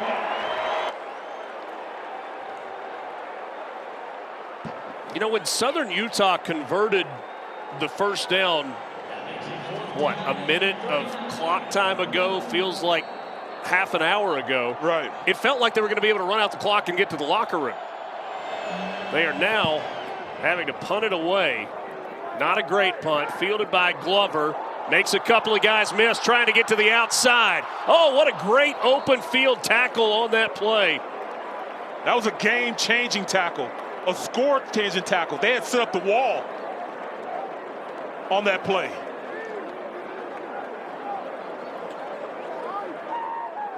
Utah leading 35-0 with 21 seconds. The Big 12 preseason media poll. Utah got 20 first-place votes. They are picked to win the Big 12 in year number 1 in the conference. And Barrett, you look at those 5 teams that got first-place votes. This is wide open. It's going to be such a competitive league. I would make the argument that there's not a league in college football that's going to be more fun to watch than this one. Here is Isaac Wilson making his season debut inside Rice-Eccles Stadium, and he is sacked on his first play as a quarterback. Walker Harris gets the sack. Final charge, timeout of the half. Utah, 30 seconds. I don't know that that's exactly how Isaac Wilson had dreamed about his first play going. Right, you know, you look at it, I mean, he just runs around him. And like I said before, you know, Fonte was having a tough time against pass rushers with speed on the outside. I mean, a tough time. Josh Lopez, 45, and Lando Brown, 44.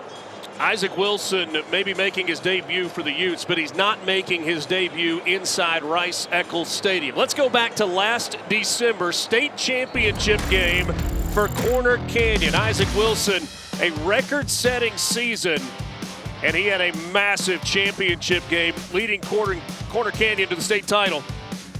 255 yards through the air with 2 touchdowns, another 192 yards on the ground with 3 rushing touchdowns. And you can bet there were some Utes fans that were at that game going, this is our guy next year. Wilson scrambling away, trying to avoid trouble. He'll go out of bounds at midfield. Truly gifted as a runner and a passer. And he's still young yet. He doesn't even know the college football game yet. But, you know, you could tell Coach Whittingham was definitely impressed with him. Isaac Wilson last year set a Utah State high school record with 5,901 total yards of offense as a senior. Wow. 2-time first team All-State. 3rd down and 15 here for the Utes. Wilson with time, lets it fly, and it is intercepted. Lakaria Pleasant Johnson diving forward, able to come up with the pick. See Dad kind of hands in his face there. Zach Wilson, his older brother, watching on. Result of the play was an interception. Please set the game clock to 3 seconds. 3 seconds. Looked like he was trying to get it there to Caleb Lohner, just had the ball sail on him. Yeah, but you know he's going to have some trouble at the dinner table tomorrow night with that pass. First 3 plays. Feels like there's going to be some opportunity for Isaac Wilson to maybe write this story in the second half. We'll see how that works out. 3 seconds remaining until halftime. Utah will get the ball to start the second half.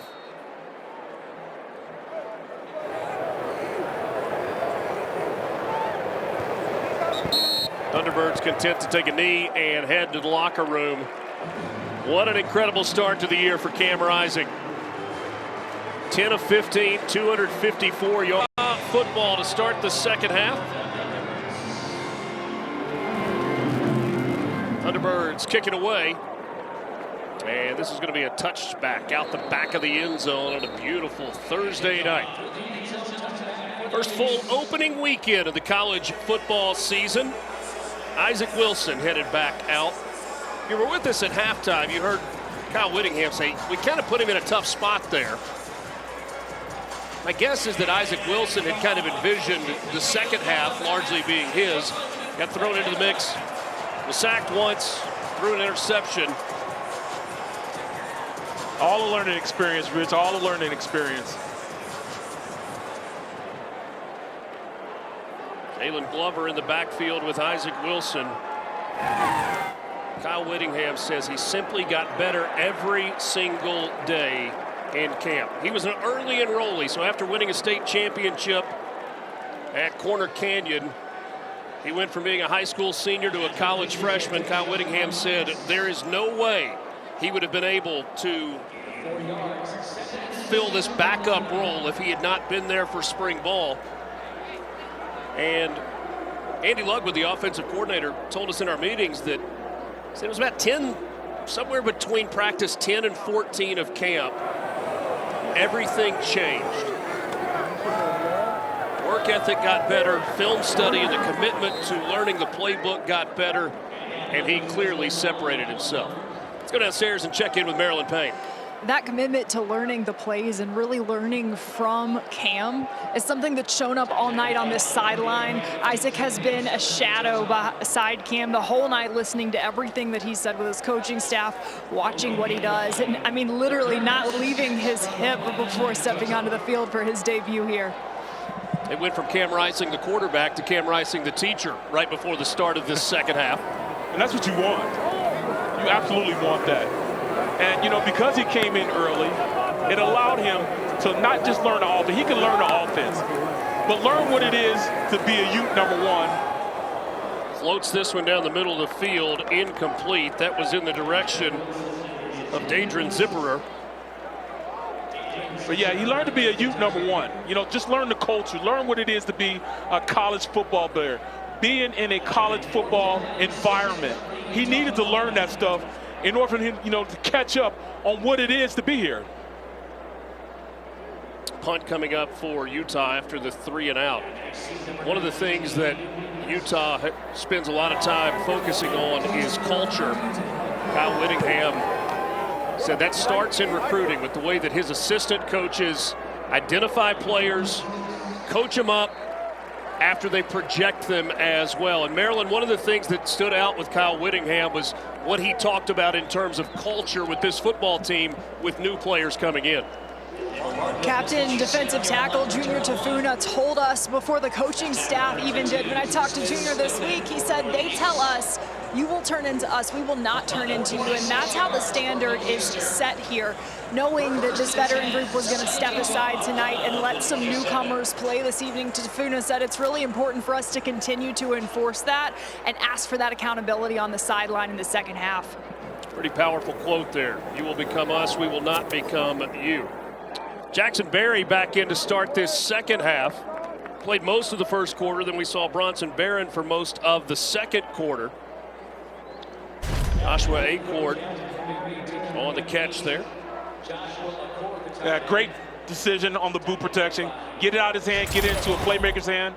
But, you know, just like he's saying, you know, with the culture of the Utes, you want that. You want these guys to display that even in times where they're not in there. You know, the veteran guys helping these younger guys make sure they stay focused, you know, cheering for them. This is all, from a culture standpoint, gold, even in these blowout situations. On the ground, Targi Lamson, the senior from Spanish Fort, Utah, brought down. One of the things that is kind of amazing when you look at today's college football landscape, Kyle Whittingham in his 20th season, second longest tenured coach in all of college football. But look how long his assistant coaches have been with him. His defensive coordinator, Morgan Scalley, in his 17th year at his alma mater. Andy Lugwood now in his second stint, this time for 6 years. Bunch of guys who have been double-digit year coaches on this staff. And players that were on the staff. Nice job getting rid of the football there by Jackson Berry to avoid the lost yardage play. Look at the amount of players that were on this staff that played here with the Utes. I played with Luther Ellis. He was a man-child when he came out. You know, I mean, they love to make sure that you know this Utes way. And, you know, that's what Wilson's learning right now, how to become a Ute.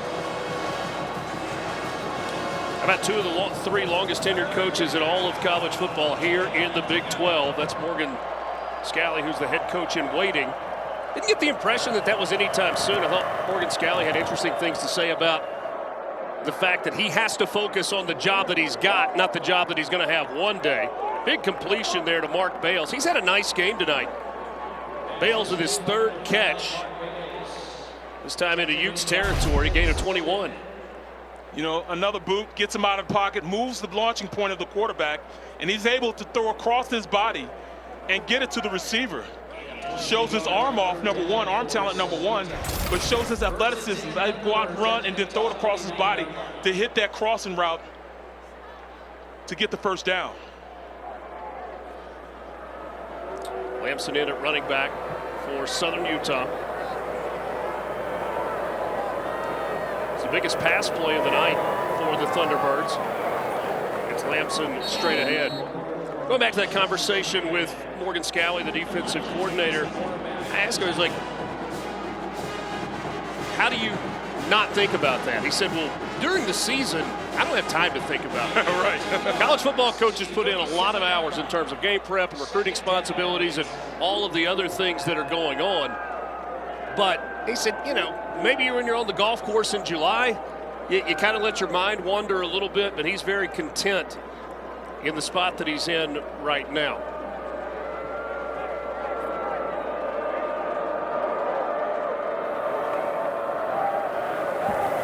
Second down play, and that one is intercepted. Elijah Davis steps in front of the pass. That's the first turnover created by this Utah defense tonight, and that's going to make Morgan Scalley smile. You know, they went to the well too much. They went out with the protection, let the guy cross his face on the wheel route, and then he undercut it on out, sitting down in zone. He thought it was man-to-man. Barry thought it was man-to-man, but it was a zone. And the corner sat out there, sat on the route, was able to come across his face and make the play. Elijah Davis, the sophomore from Winter Haven, Florida, had just 3 tackles a season ago. Biggest defensive play of his career. As the Utah offense is back onto the field. Handoff from Wilson. Glover on the carry. Let's check in with Maryland. You talk about Morgan Scalley and the future that he has with this program as a leader. Junior Tafuna, he's exactly who the captain ID'd as the man who enforces accountability more than any other coach on the staff. He said he sees and expects mistakes when he watches plays live, and you can come off the field and see already what he's going to say to you. Junior said he just holds us at such a high level of accountability. He's very passionate, and he gives us that feedback. His accountability calling is his greatest quality. Dijon Stanley on the carry. What a night for Dijon Stanley. He's got 2 touchdown receptions in the ballgame. This time he runs it for a gain of 11 yards. Hard not to like his game and the step that he's taken from a year ago. So explosive. You know, even the running game, he's shown us now the running game. You know, out here, it's nothing but an outside zone, capture the outside, then the run blocking of that offensive line, giving him an opportunity to turn the corner, pushing the defensive line off the ball. Into Southern Utah territory, Mike Mitchell is the tailback. Wilson on play action. Dumps it off underneath, complete. McKee Sugataraga with the catch. You know, Richard, you look at these guys, this is all a learning experience for both teams. You know, you've got a team right now that's getting beat up pretty bad, but they're learning from this. I mean, they're playing against a top 12 FBS team. And, you know, they're ranked 3rd in their conference right now. So the Thunderbirds, they have a lot that they can learn from this, and the coach is going to coach them up. You know, eventually, this will be, you know, water off their back. But, hey, I'll tell you what, this Utes team is also having an opportunity to learn, especially these young guys getting some reps. Joe Tongamoa on the tackle that time. Mike Mitchell brought down after a short gain. Going to bring up 3rd down and 5. You know, speaking of learning and the coach being there forever, I played with Bill Snyder. You know, he's part of the greatest turnaround ever. And he coached forever, and he set that culture. Got any handwritten notes from Bill Snyder? More than handwritten notes. Isaac Wilson trying to scramble his way to the 1st down marker. He's knocked out of bounds short by Brendan Hale. You know, that culture saved my life. You know, I was an undisciplined kid from St. Louis, and, you know, Coach Snyder, you know, allowed me to come in and mature. You know, you talk about this team saying you're going to change into what they are, but we're not going to change you. It's different in today's society as far as these younger players. They don't do that these days, but you come here, they make you change as a team player.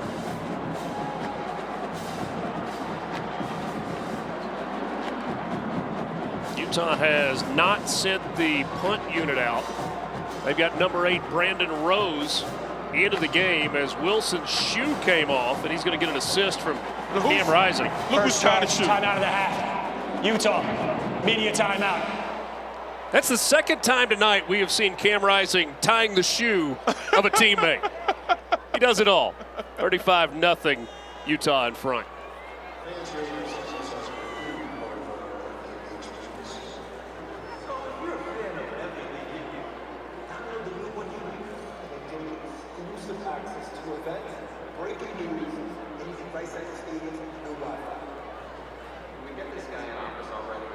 So who am I, sir?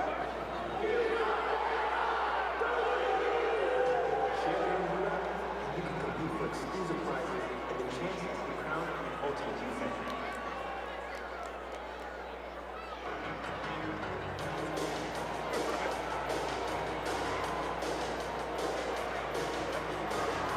Prior to tonight's game, the 380 fighter weight from Hill Air Force Base performing final with 4 F-35A jets. The 380 fighter weight is the first and largest combat towed an F-35A squadron in the Air Force.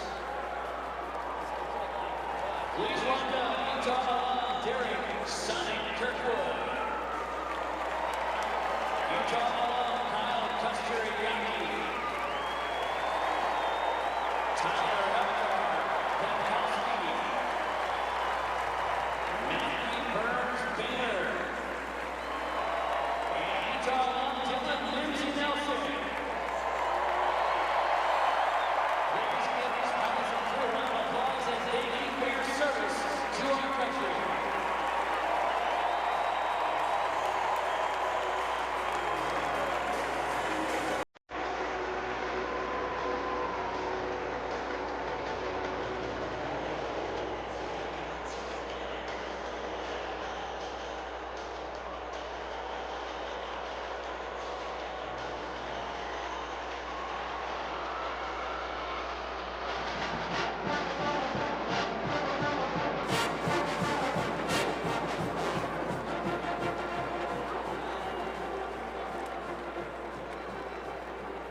.7:38 to go, third quarter. Utah in front, 35-0 over Southern at Utah. Isaac Wilson came out of his shoe. Cam Rising ran it down. You know, brings it to him. Wilson, all of a sudden, he's got trouble getting his own shoe on his foot. So, Cam Rising to the rescue. Here we go. Barrett, he's going with the loop and pull method. What do you think? Well, you know what? I can break down cover two. I don't know how to break this down. I think he started off with the bunny ears first, but then he changed it up on me, man. Changed the play. He audibled on it, you know, so he does it all. He throws touchdown passes to tight ends, and he ties shoes. What else can he do? Wilson back in, 4th down for Utah. Wilson dumps it complete. That's a first down and more on the reception. Dadrin Zipperer, gain of 18. And a first down, and Isaac Wilson looked a little more comfortable there.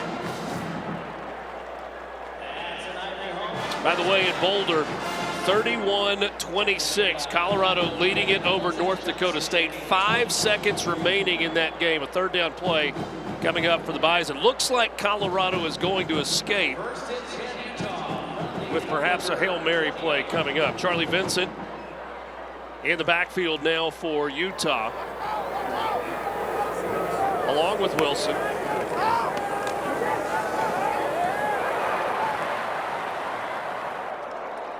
Zipper once again. Brandon Hale on the tackle, flag on the play. Colorado has won the football game.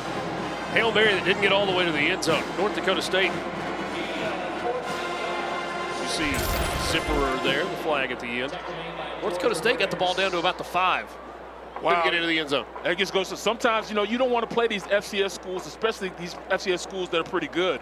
You know, just like a North Dakota State and a South Dakota State.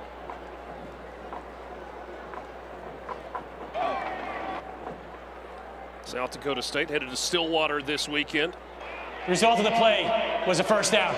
After the play was over, unsportsmanlike conduct, number 55 of the offense. 15-yard penalty. First down. It's number 55's first unsportsmanlike of the game. That's Spencer Fauno, one of 2 freshmen a year ago in all of FBS to start the season at left tackle. Well, he's had a tough day today, you know, going against him. But I tell you what, you know, you can't have that. And he's going to hear about it when he gets to meetings tomorrow. And in the NFL, you get fines for those type of things. But, you know, this is college football. So now 1st and 21. I beg your pardon, 1st and 10 from the 21.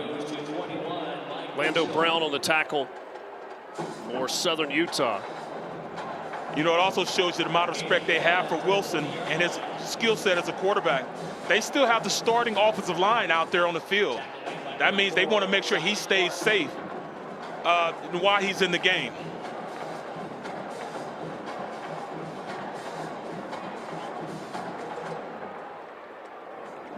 Charlie Vincent back in the game, the senior from right here in Salt Lake City. Wilson with a clean pocket, delivers a strike. That one is complete to Luca Caldarella.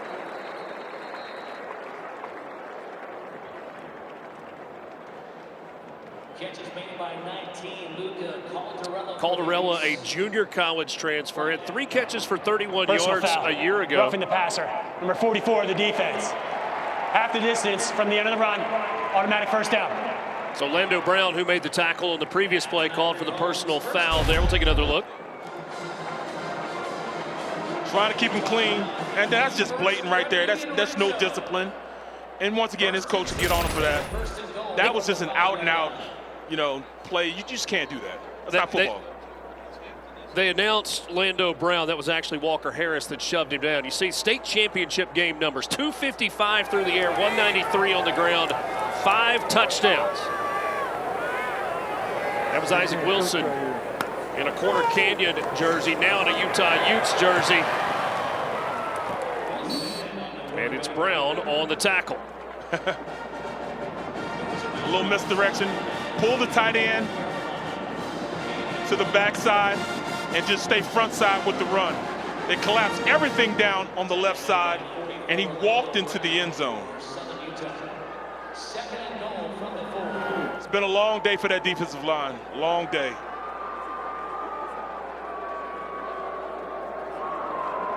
Dwayne Fitzgerald, the head coach at Southern Utah, said, we're going to play hard. We're going to be ready to play in this ball game. Southern Utah will have to take a timeout. Had too many men on the field trying to get them off before a penalty was in place. He said, but we also understand the big picture. First time out of the half. Southern Utah. Go to UTEP next week. Out. And got some games that maybe a little more in their weight class coming up.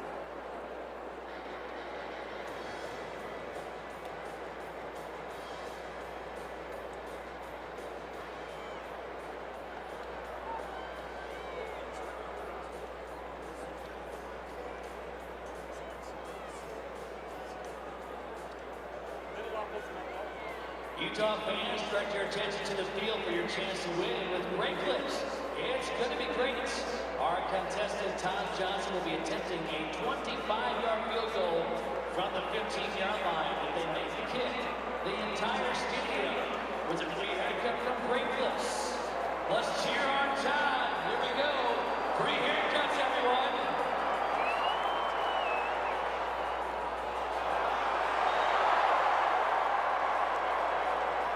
They say no good. Wide right. Great attempt, Todd. Well, fans will get another chance to score with 4 from Great Clips at our next home game. Remember, same time, check it online with Great Clips. It's going to be great.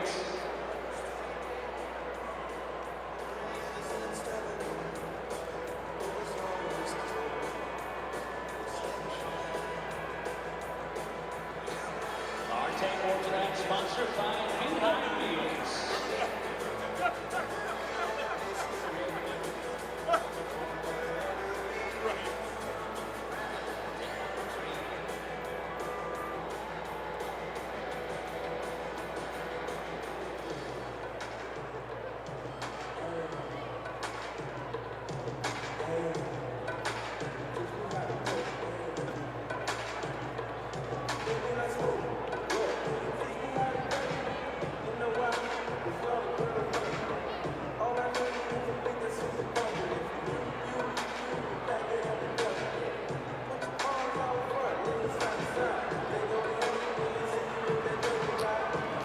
Utah in front 35-0. Isaac Wilson into the game. Big brother Zach Wilson now with the Denver Broncos in the house at Rice Eccles tonight to watch his younger brother's debut with the Utes. Of course, Zach played at BYU. How about the new places this year? Oregon, UCLA, Southern Cal, and Washington joined the Big Ten, taking that to an 18-team league. Cal and Stanford from the West Coast joined the Atlantic Coast Conference along with SMU to make up the new ACC with 17 teams.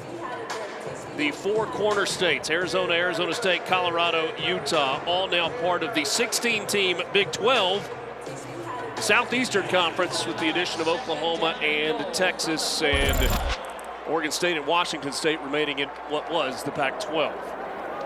We'll be quizzed on that later. Zach Wilson floats into the end zone, incomplete.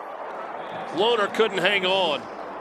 May have gotten away with a little push off there as well. Just a little bit, But, looking at that graphic, that's a lot of, tough teams that enter into these conferences that, kind of evens it out. Yeah, he kind of pushed off just a little bit. In fact, he almost made him do a somersault. Covered there by Brendan Hale, who wanted to know where the flag was. 3rd and goal. Mike Mitchell in the backfield. It's Landon King, the tight end, moving to the right side. Stretch to the left. Mitchell trying to get to the corner. Going for the pylon. Touchdown, Mike Mitchell. His first career touchdown as a Ute. In high school, Mike Mitchell rushed for 2,002 yards and 22 touchdowns. He is a speedster, a 10-8 100-meter guy. And he'll never forget that one, his first touchdown as a Ute. He showed it too. In fact, they had that play all locked up. They played it just right. They would have scraped the linebacker to the outside from the 2 blockers on the outside. And he just outran the defender to the corner. That's just speed. I'm faster than you on the outside. Did you see 83 there, Sugatu Raga, who engaged with the linebacker and was able to just kind of keep him and not let him get out into try and cut that lane off. 12 plays, 57 yards, 6 minutes, 9 seconds, and a touchdown run for Mike Mitchell, his first in a Utah uniform.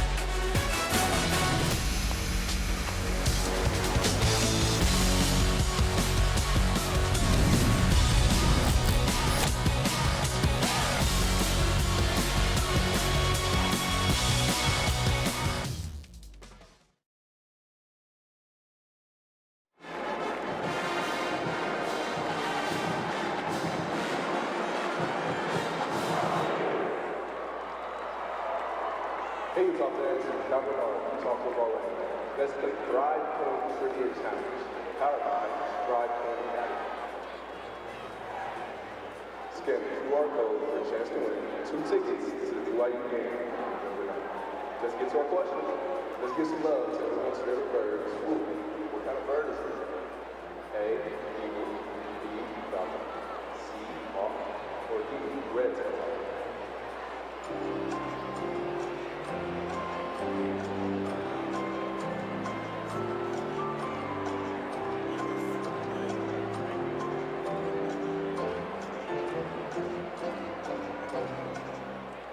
Answer is D, red tail hawk. Thanks for playing Drive Point Trivia Challenge. Remember to scan the QR code for a chance to win 2 tickets to the BYU game November 9th. And kick off your future with us. Go Utes.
42-zip, Utes in front with 4:23 remaining in the third quarter. Glad to have you along on this opening Thursday night of the college football season alongside Barrett Brooks, Marilyn Payne on the sideline. I'm Richard Cross. Thanks for being with us on an absolutely gorgeous night in Salt Lake City. Rice-Eccles Stadium sold out for the 84th consecutive game tonight. In the shadows of the Wasatch Mountains to the east and the Oquirrh Mountains to the west.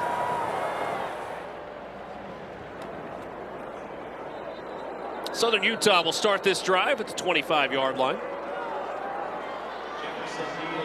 Jordan Jefferson perhaps wisely taking a knee there after not having a ton of success bringing it out. So Colorado hangs on against North Dakota State. UCF wins big tonight. Kansas wins big. Utah on its way to a big win. Little Big Ten ACC matchup with North Carolina visiting Minnesota tonight. That's a one-point game going to the fourth quarter in Minneapolis.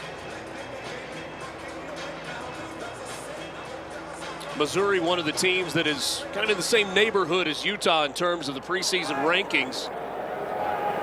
They shut out Murray State 51-0 tonight.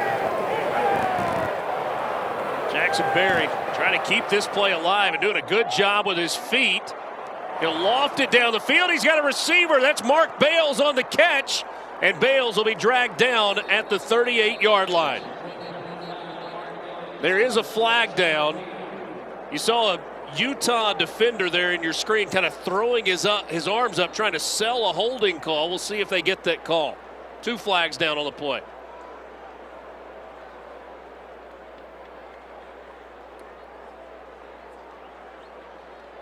If the play stands, it's the biggest play of the night for Southern Utah. Gain of 37 yards, but There were 2 fouls on the play, both committed by the offense. An eligible receiver downfield. Number 51, penalty is declined.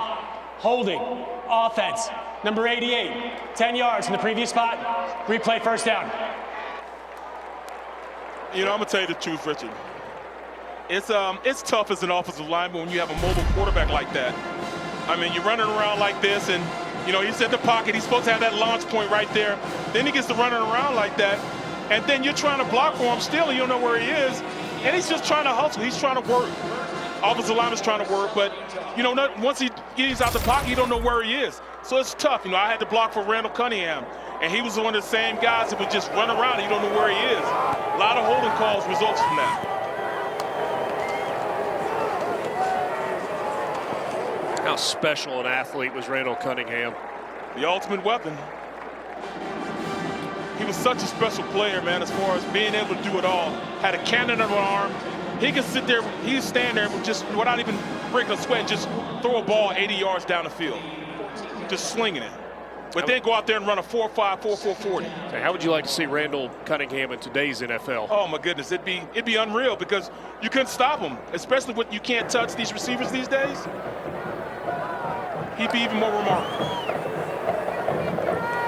Instead of a 37-yard gain 2 plays ago, it was a 10-yard loss on the holding penalty.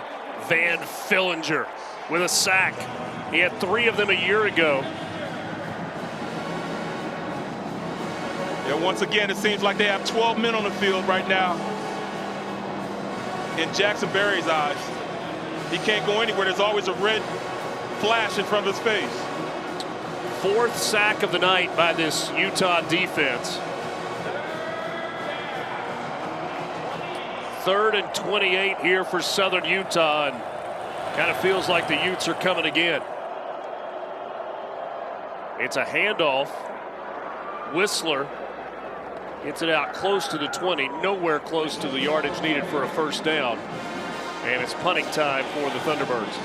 At least a little breathing room. Get him out of the end zone, punt it down the field. They've been having a little problem getting some long punt yardage.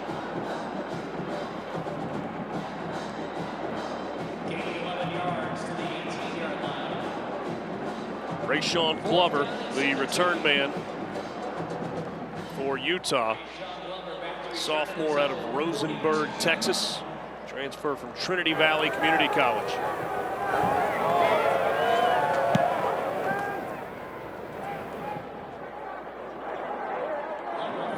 Glover trying to make a play. That's good coverage down the field that time for Southern Utah.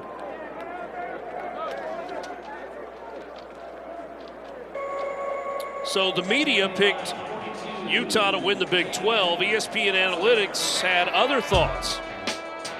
5 teams with a better chance to win the Big 12 here in 2024 than Utah. Kansas with the best odds at 18%. Then K-State, Arizona, Oklahoma State, TCU. TCU, a lot of people sleeping on the Horned Frogs this year. Just 2 years removed from playing in the national championship game against Georgia. We mentioned West Virginia, you did earlier, as a perhaps sleeper team in the Big 12. Neil Brown took that personally. We'll get our first look at West Virginia as you see what Isaac Wilson can do with his feet. He had 100-some yards in the last time he played on this field. 192 to be exact. Henry Harper finally brought him down after a 22-yard gain. Yeah, you look at the ESPN poll, you know, Coach Leipold in Kansas, you know, he's really changed how people look at the University of Kansas and what they, you know, what their ranking is. It's all about a healthy Jalen Daniels, right? Oh, absolutely. I mean, is he healthy? You go into this thing thinking you have a legitimate shot. Dijon Stanley in the backfield alongside Isaac Wilson, the freshman who is the backup. Named backup about 2 weeks ago. Kyle Whittingham said he made it abundantly clear that he was the #2 quarterback on this team. Talking with Andy Ludwig, the offensive coordinator, said very similar in terms of his playing style to Cam Rising. He's got similar arm talent, and you saw the play with his feet just a moment ago. Yeah, he compared the two of them. You know, you can just tell he was just glowing on. He couldn't say enough about how this young player came in as a natural freshman and really turned the corner in his maturation, working out, doing all those type of things. Stanley in the backfield. That one blown up in the backfield. Connor Meyer comes in and makes the tackle for loss. Great Jay, picking a hole and just running through it, going to make a play. And this is when, you know, as a young player, you want to get noticed. You want an opportunity to play. Welcome to the start of the 4th quarter at Rice-Eccles Stadium in Salt Lake City. Utah in control, leading 42-0. Cam Rising had 5 first-half touchdown passes. It's now Isaac Wilson's game. And tonight it has been Dijon Stanley's game. A truly chill bump raising moment between the 3rd and 4th quarters. 22 seconds of noise. Here's Marilyn Payne.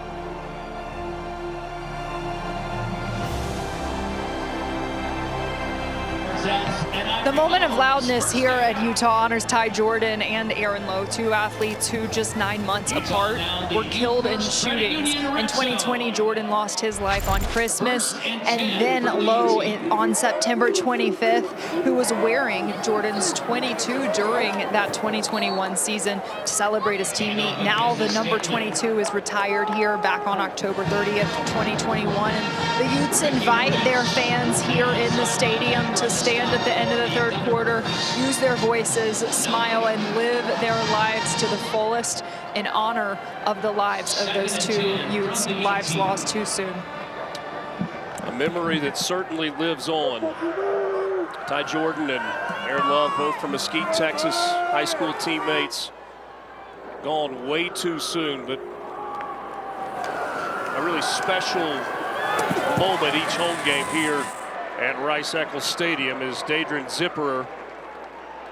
See Jordan and Lowe. It was really an incredible thing also, you know, everyone had their phones out, you know, with the light on them, standing. The entire Utah football team out at the 50-yard line, facing the student section, facing the video board. Everybody in the stadium holding up 2 fingers on both hands to represent the number 22, a number that, as Marilyn said, has been retired here at the University of Utah. Southern Utah actually, you know, gave him the same respect, stood also. Wilson on the run, and he's picked off in the end zone. That one's taken away by Jaden Robertson. He brings it out, and he's dropped short of the 5-yard line. Second interception of the game thrown by Isaac Wilson. Yeah, that's a young guy just being impatient, not taking the sure shot with the underneath tight end on the crossing route, on the little out route.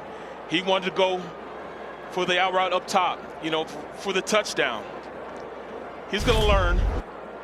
So you watch down low, a little out route, but you look up top, tried to get it to him, got a little too greedy. Just a learning experience for the young quarterback. Underthrown a little bit. Caleb Lohner, you mentioned a second ago, the tight end who had released, was open on that shorter pass play. Take the guaranteed instead of going and, biting them off more than you can chew.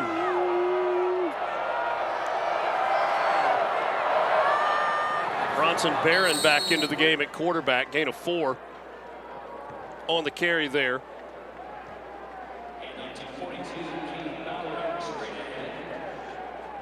Cade Bowering into the game at running back wearing number 42.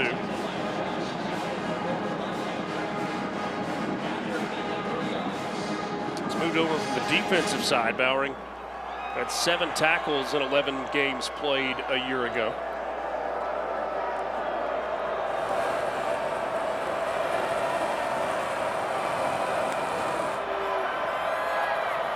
Again on the handoff, trying to get to the outside and nowhere to go. Jonathan Hall, the sophomore from Katy, Texas, former first-team All-State player at Katy High. Had 19 tackles a year ago. Good open field tackle there. Great play, running outside zone to the wing.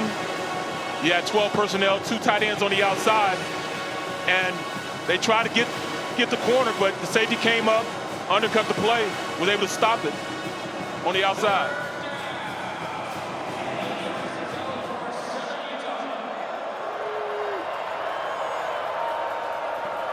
Third and 8 for the Thunderbirds, deep in their own territory, and there's movement up front. False start. Offense, number 16. Half the distance to the goal. Still third down.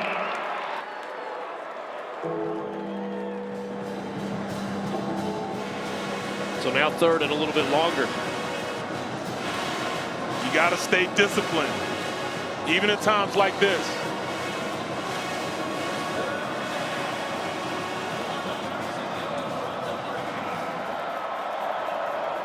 Ball at the 3-yard line. Bowering in the backfield. Barron from the shotgun. He's got time, but he fires high, incomplete. You had Kamari Shimwell. Also Rabbit Evans in on that play for Utah in coverage. Yeah, they had too many guys in one place. You had to stop right by the tight end, and then the running back came. And too many guys in the same area. Somebody's down on the field. Injured player in a Southern Utah jersey. I think that's Cade Bowering, who is being helped off the field. So Bowering comes off a little bit of assistance. What about this Southern Utah team? I understand that the score is very lopsided at this point, obviously a 42-0 game. But is Delane Fitzgerald, when they go back and watch the tape from this game, is he going to see things that he likes? He's going to see a lot of stuff that he likes. In fact, the first quarter, going into the second quarter, he established the run game. He established they can move on the starting defense.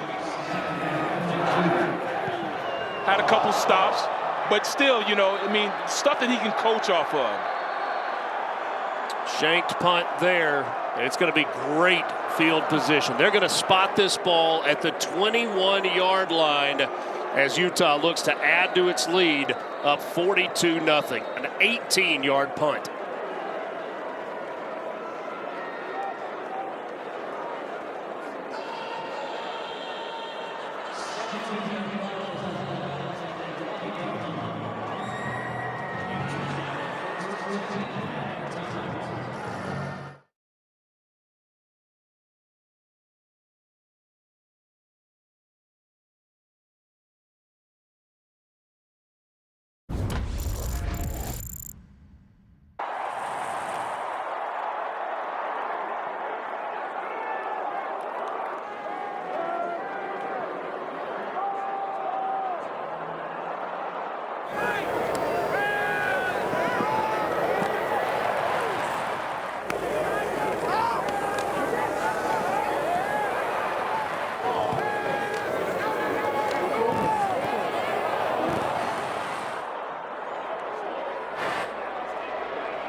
Isaac Wilson makes his Utah debut tonight, and he looked like a freshman. Some good, some plays that he would like a redo on. Right, first play's a sack, and then he does a pick, a couple plays later, but then he gets himself together, sees the crossing pattern, crosses face, gets it to him, turns back around, nice little out route, gets to his guy so we can run with it, and then, another freshman mistake.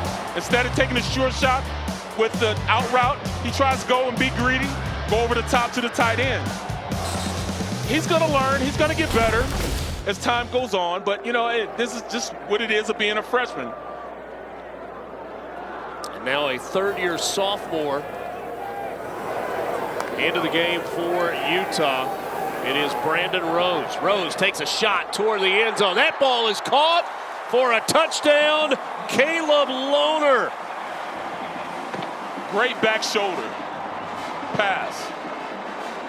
And that comes with a veteran with a little more touch on the ball and understanding where the ball needs to be placed on the pass when you got somebody covered the way he is. Throw it to the outside shoulder.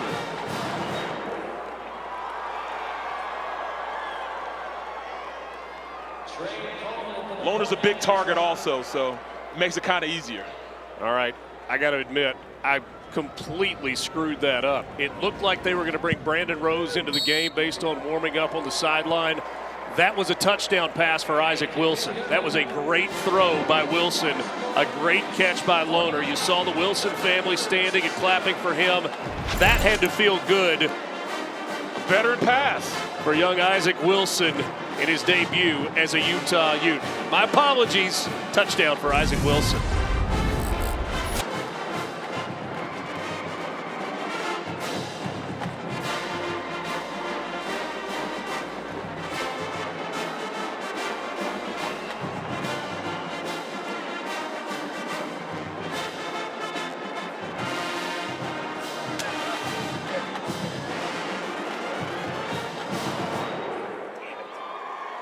This final game brought to you by S1 Tires, where doing the right thing matters.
Isaac Wilson making his Utah debut, the true freshman from Corner Canyon in Draper, just about 20 minutes or so from downtown Salt Lake City. A couple of throws that got away, but a great touchdown pass there to Caleb Lohner. His first career touchdown pass, what feels like is going to be the first of many touchdown passes. Definitely the first of many, and he showed, a great pass, back shoulder, understanding the target that he had. A bigger tight end and Lohner, and back shoulder throw with the tight coverage. That's a great pass by him. It's a veteran pass by the young freshman.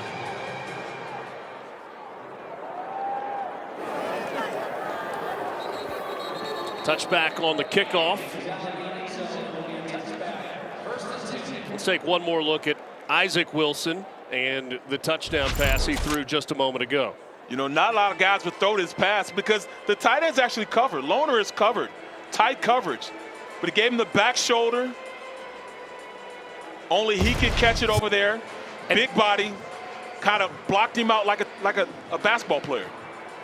Loner, by the way, a basketball background in his time at Baylor. But that was very much an in-rhythm throw. Catch the snap, 3 steps, hitch, and deliver. Timing was great on the play. John, first one out! First one out! New quarterback in the game. Jordan Pacho,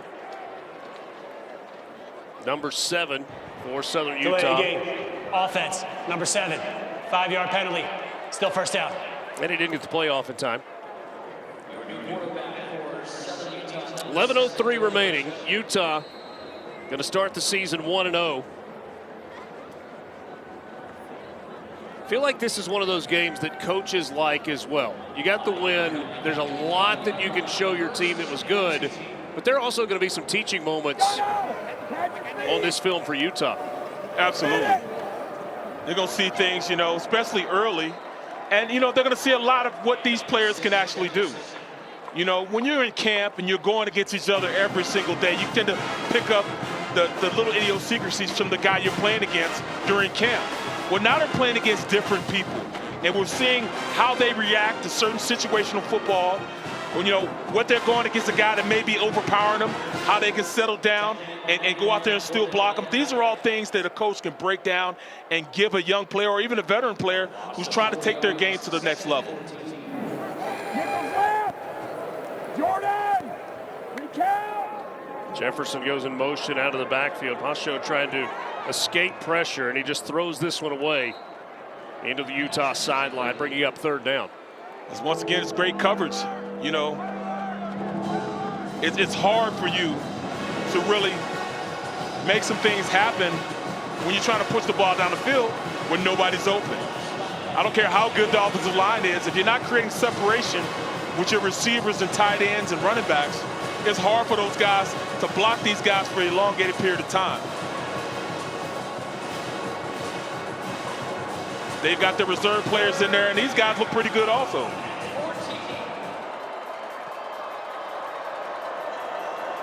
Lane Fitzgerald told us if the score got out of hand, he was going to empty his bench, whether it was 2nd-team guys, 3rd-team guys. Second charge, time out of the half. Southern Utah. Fitzgerald said that in 3 decades of coaching and being around the game, he's never been 30-second timeout. A better group of players. He talked about the maturity of this team. He said, we have great kids. This was the best offseason I've been a part of in almost 3 decades of football. He said, our guys have earned the right to play in this game. It's an older team with 26 to 28 returning missionaries. So we've got half a dozen married guys on the team. Handful of our players have kids. It's a very mature team. That's saying a lot. After a 6-5 season a year ago, which was the first winning record for Southern Utah since 2017, they have their eyes set on the FCS playoffs. Yeah, you look at it, they're ranked number 3 in their division right now, in their conference right now. And, it could take a lot from this game, learn a lot from it. That 2017 team was the last to make the FCS playoffs, 3 all-time. There's another sack for the Utah defense. This time, it's number 98 for the Utes. Dallas Valcali.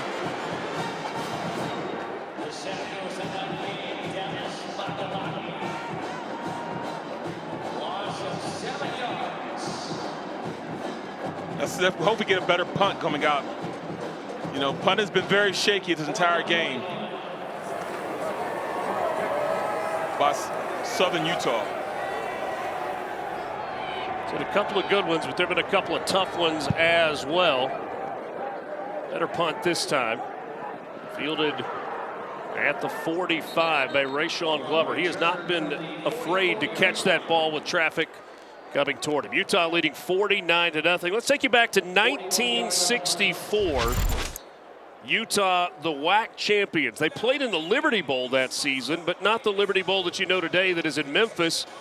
Was the beginning of that game played in Atlantic City, Boardwalk Hall. Now that's a really cool building. It's hosted about 50 Miss America pageants. It has the largest organ in the world, largest pipe organ in the world.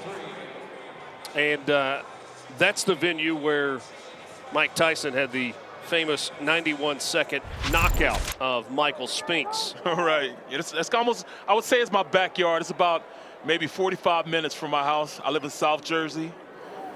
And, you know, it's definitely an exciting place. That was the 1964 team that won the WAC Conference Championship. WAC Conference. That's so look, so long ago, right? Yeah, joined the WAC in 1962. Took 2 years, but they won the league title with a 9-2 record in that 64 season. They won the Mountain West Conference in the first year that league existed with a 9-3 record in 1999. Joined the Pac-12 in 2011. Took 10 years before they won the league under Kyle Whittingham. But they had back-to-back Pac-12 championships in 2021 and 2022. And now they've got their eyes set on a Big 12 championship in their debut season in their new conference. They keep playing like this, it can make it pretty close, you know. But, I mean, it's a totally different style of play as opposed to what they're used to right now. And you know, Coach Whittingham, you know, he has his culture and his mindset on how you do things. But I'm anxious to see when they start getting into, you know, Big 12 play, and they play against, you know, the Kansas States, the West Virginias, the UCFs, you know, the physical brand of football they're going to be having, and as far as, you know, lighting it up in the air. How will they deal with that? Charlie Vincent working his way toward the 45-yard line on first down. How about conference games decided by one score or less? The Big 12 last year, 46.5% of the games played in the Big 12 conference were one-score games. Pac-12 was the next closest at 41%. You see the other three that made up the Power 5 a year ago. A lot of depth in this Big 12 conference, and it certainly has not gotten any easier this year. The addition of Utah, Arizona, Arizona State, and Colorado. You know, Rich, you know, when we look at it, last year we were like week 9, and it was still open as far as who was going to win the Big 12. You know, it was so many games. Iowa State, Kansas State, Oklahoma State. I mean, all these teams were so close as far as wins that you really didn't know who's going to win division. Holding. Offense. Number 89. 10 yards from the spot of the foul. Second down. That holding penalty erases the run by Dejon Stanley, who has had a really nice game tonight for Utah. In case you need a reminder, Arizona, Arizona State, Colorado, Utah, the 4 new teams in the Big 12 this year, in addition to the 4 that were added a season ago when BYU, Cincinnati, Houston, and UCF joined the Big 12.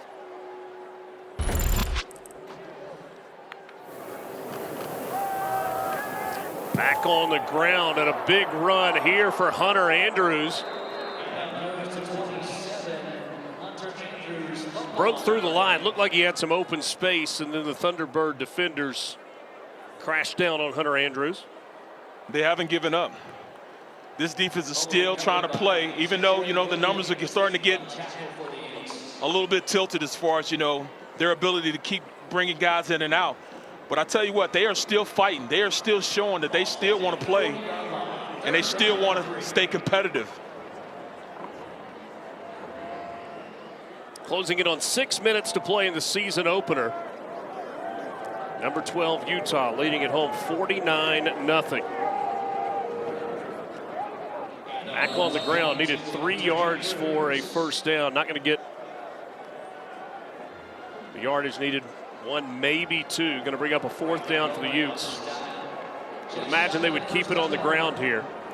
Yeah, keep it on the ground, try to get the first down. You know, like I said, I was so impressed in the first half when they brought out 12 personnel, just lined up everybody on the line of scrimmage and just came off the ball. Brings a tear to my eye. Hunter Andrews to the side of Isaac Wilson on the ground. Andrews trying to spin for the first down. Looks like the mark is going to have him short. That's going to be a turnover on downs. Great play up front.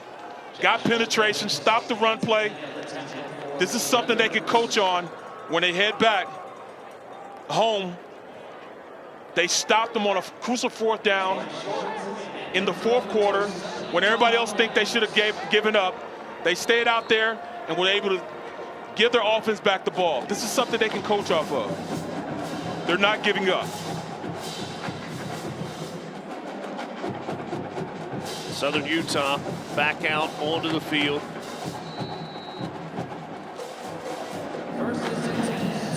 Diko Alefalula into the ball game at running back. He's going to carry it to the outside and take it to midfield. Hard run there for Alefalula.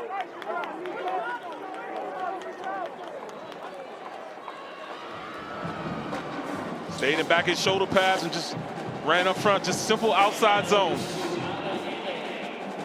New offensive line in. Get a little film, get a little tape.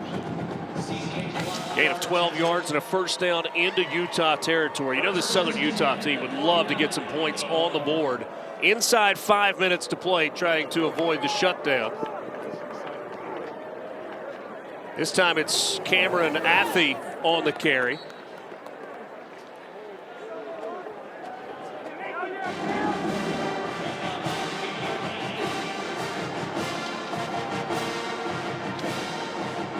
You know, Coach Fitzgerald's got his guys still out there fighting.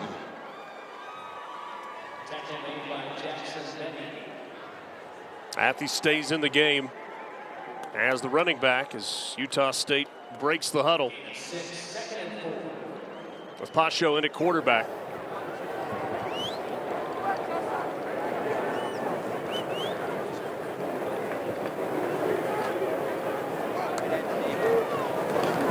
Quick toss, and Athey gets to the outside. Some hard running by the Thunderbird backup running backs. John Randall on the tackle, John Randall Jr. Yo, I love the play call on this. They run an outside zone, but they bring the tight end in motion from the backside and have him come out and block the widest defender. And they were able to outflank this Utes defense and get to the outside to keep the chains moving.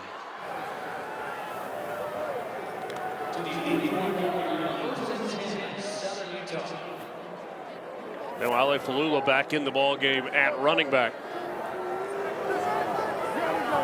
Southern Utah will make the trip to El Paso next week to take on UTEP. Pacho dropped. Pressure from the outside that time.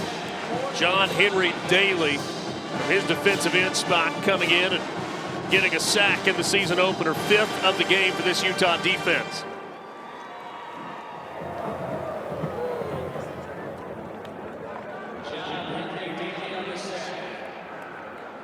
You know, Coach Brunson, he's the quarterback coach. He's the pass game coordinator. He's going to have to dream up some plays, you know, to really take advantage of the receivers on the outside. There's a whole lot of 11 personnel still out there, but maybe you need to take that tight end out, put another receiver in there. Spread out a little more this time. That pass deflected at the line of scrimmage. Had an open receiver. Pacho did. Kind of running up the seam, but batted down at the line. And so 3rd down here for the Thunderbirds. You're right, Rich. They're trying to go score. They're trying to make sure they don't get blanked. And, you know, that's big for this team to go out there and keep fighting. Trying to make something happen.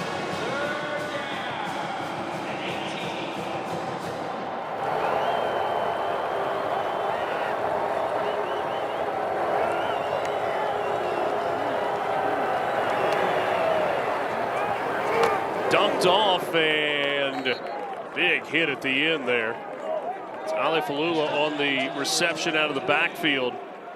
And a 4th down coming up for Southern Utah. Field goal team's going out. Let's see if they can knock that 0 off the scoreboard.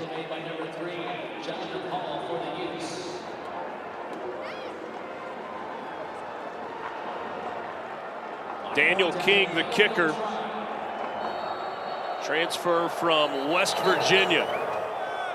He's got a 48-yard attempt coming. 2-minute timeout. But first, we get a break. 2-minute timeout. 120 seconds to play here in Salt Lake City. Utes up big.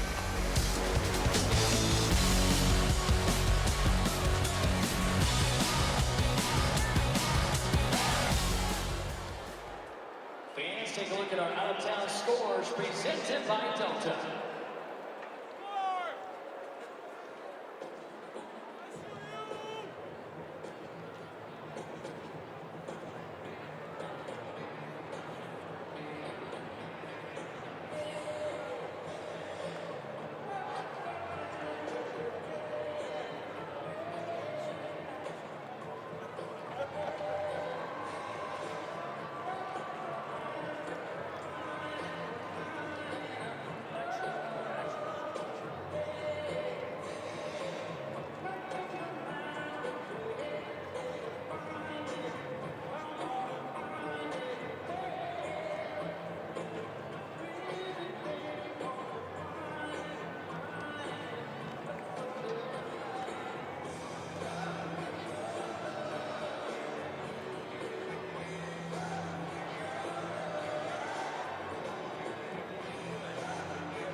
This will be a 47-yard field goal attempt by Daniel King. Field goal attempt coming for Daniel King. It's a 48-yard try. Gavin Lipkin is the snapper.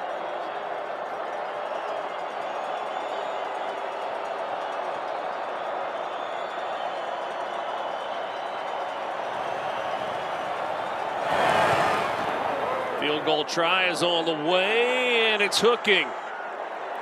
This is out to the left, and the shutout is still intact for number 12, Utah, this opening night of the college football season. Marilyn Payne is on the sideline. Hey, Marilyn, you want some good news? I'll give you good news when we come back. Minute 53 to play here in Salt Lake City. We're back right after this.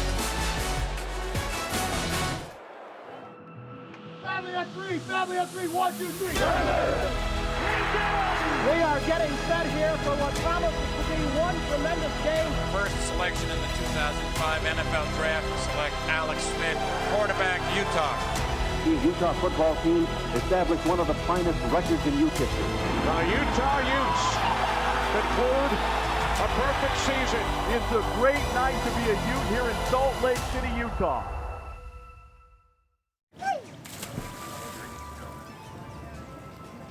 A little to the left, please.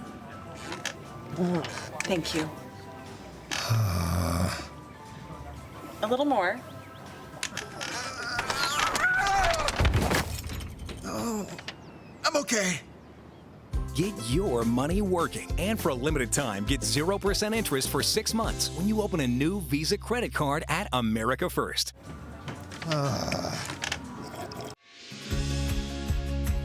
If teamwork is part of you, if passion is part of you, if dedication is part of you, if compassion is part of you, if purpose is part of you, if caring is part of you, Be part of University of Utah Health.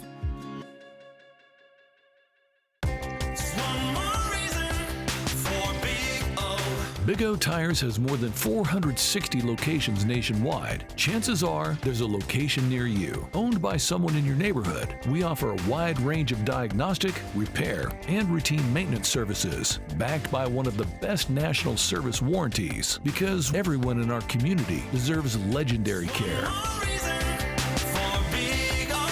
Big O is the team you trust. Everything you thought you knew is brand new. We on a new wave. This ain't what it was. See, when the game changes, so do we. Every day, every play. Always been greater than 12, now standing 16 strong. In every end zone, any time zone. When everyone else keeps asking, what's next? We know we are. First football game for the University of Utah as an official member of the Big 12. And it's a good start to the 2024 season for the Utes, 49-0. Southern Utah tried to knock the goose egg off the board. Couldn't get the field goal to go through. And so Utah back out on the field with the offense. And Brandon Rose into the game, new quarterback. Third quarterback of the night used for the Utes.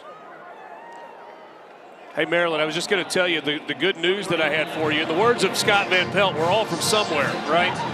North Carolina just kicked a 45-yard field goal to go up 19-17 late fourth quarter. College kickers, baby! They might not be able to convert here, but they can somewhere. But Minnesota driving, they may have a chance as well. I might have spoken too soon on the good news. We'll see how it goes. The good news is that I've always been, we're all from somewhere, right? My high school football team taught me that defense, you know what they do. They win championships. I've always been partial to defense anyway. Number so 59. let's see if and the neutral zone, the player reacted. 5-yard penalty Today. Results in the first down. Offside results in the first down. So you had the run from Brandon Rose and then the offside penalty. Isaac Wilson got to feel good after the touchdown pass, especially with a couple of interceptions. Cam Rising couldn't feel anything but good. A career-high 5 touchdown passes. First time a Utah quarterback has had 5 TD tosses in a game since 2008 when Brian Johnson did it. Brandon Unbelievable. Rose. He did everything today. They should be feeling very comfortable going into this Big 12 conference. I mean, definitely comfortable. He even showed awareness as far as, you know, play action and pushing the ball down the field, and his timing with running backs, timings with tight ends, all that. About 5 first half touchdowns. First half, yes. Yeah, Bryce Young did that in 2022. A knee, and that is going to do it. So a successful start to the season for Kyle Whittingham and the Utah Utes. The return of Cam Rising after being out of the game for 605 days. A great start to his season. A great start to Brent Keithy's season as well. The outstanding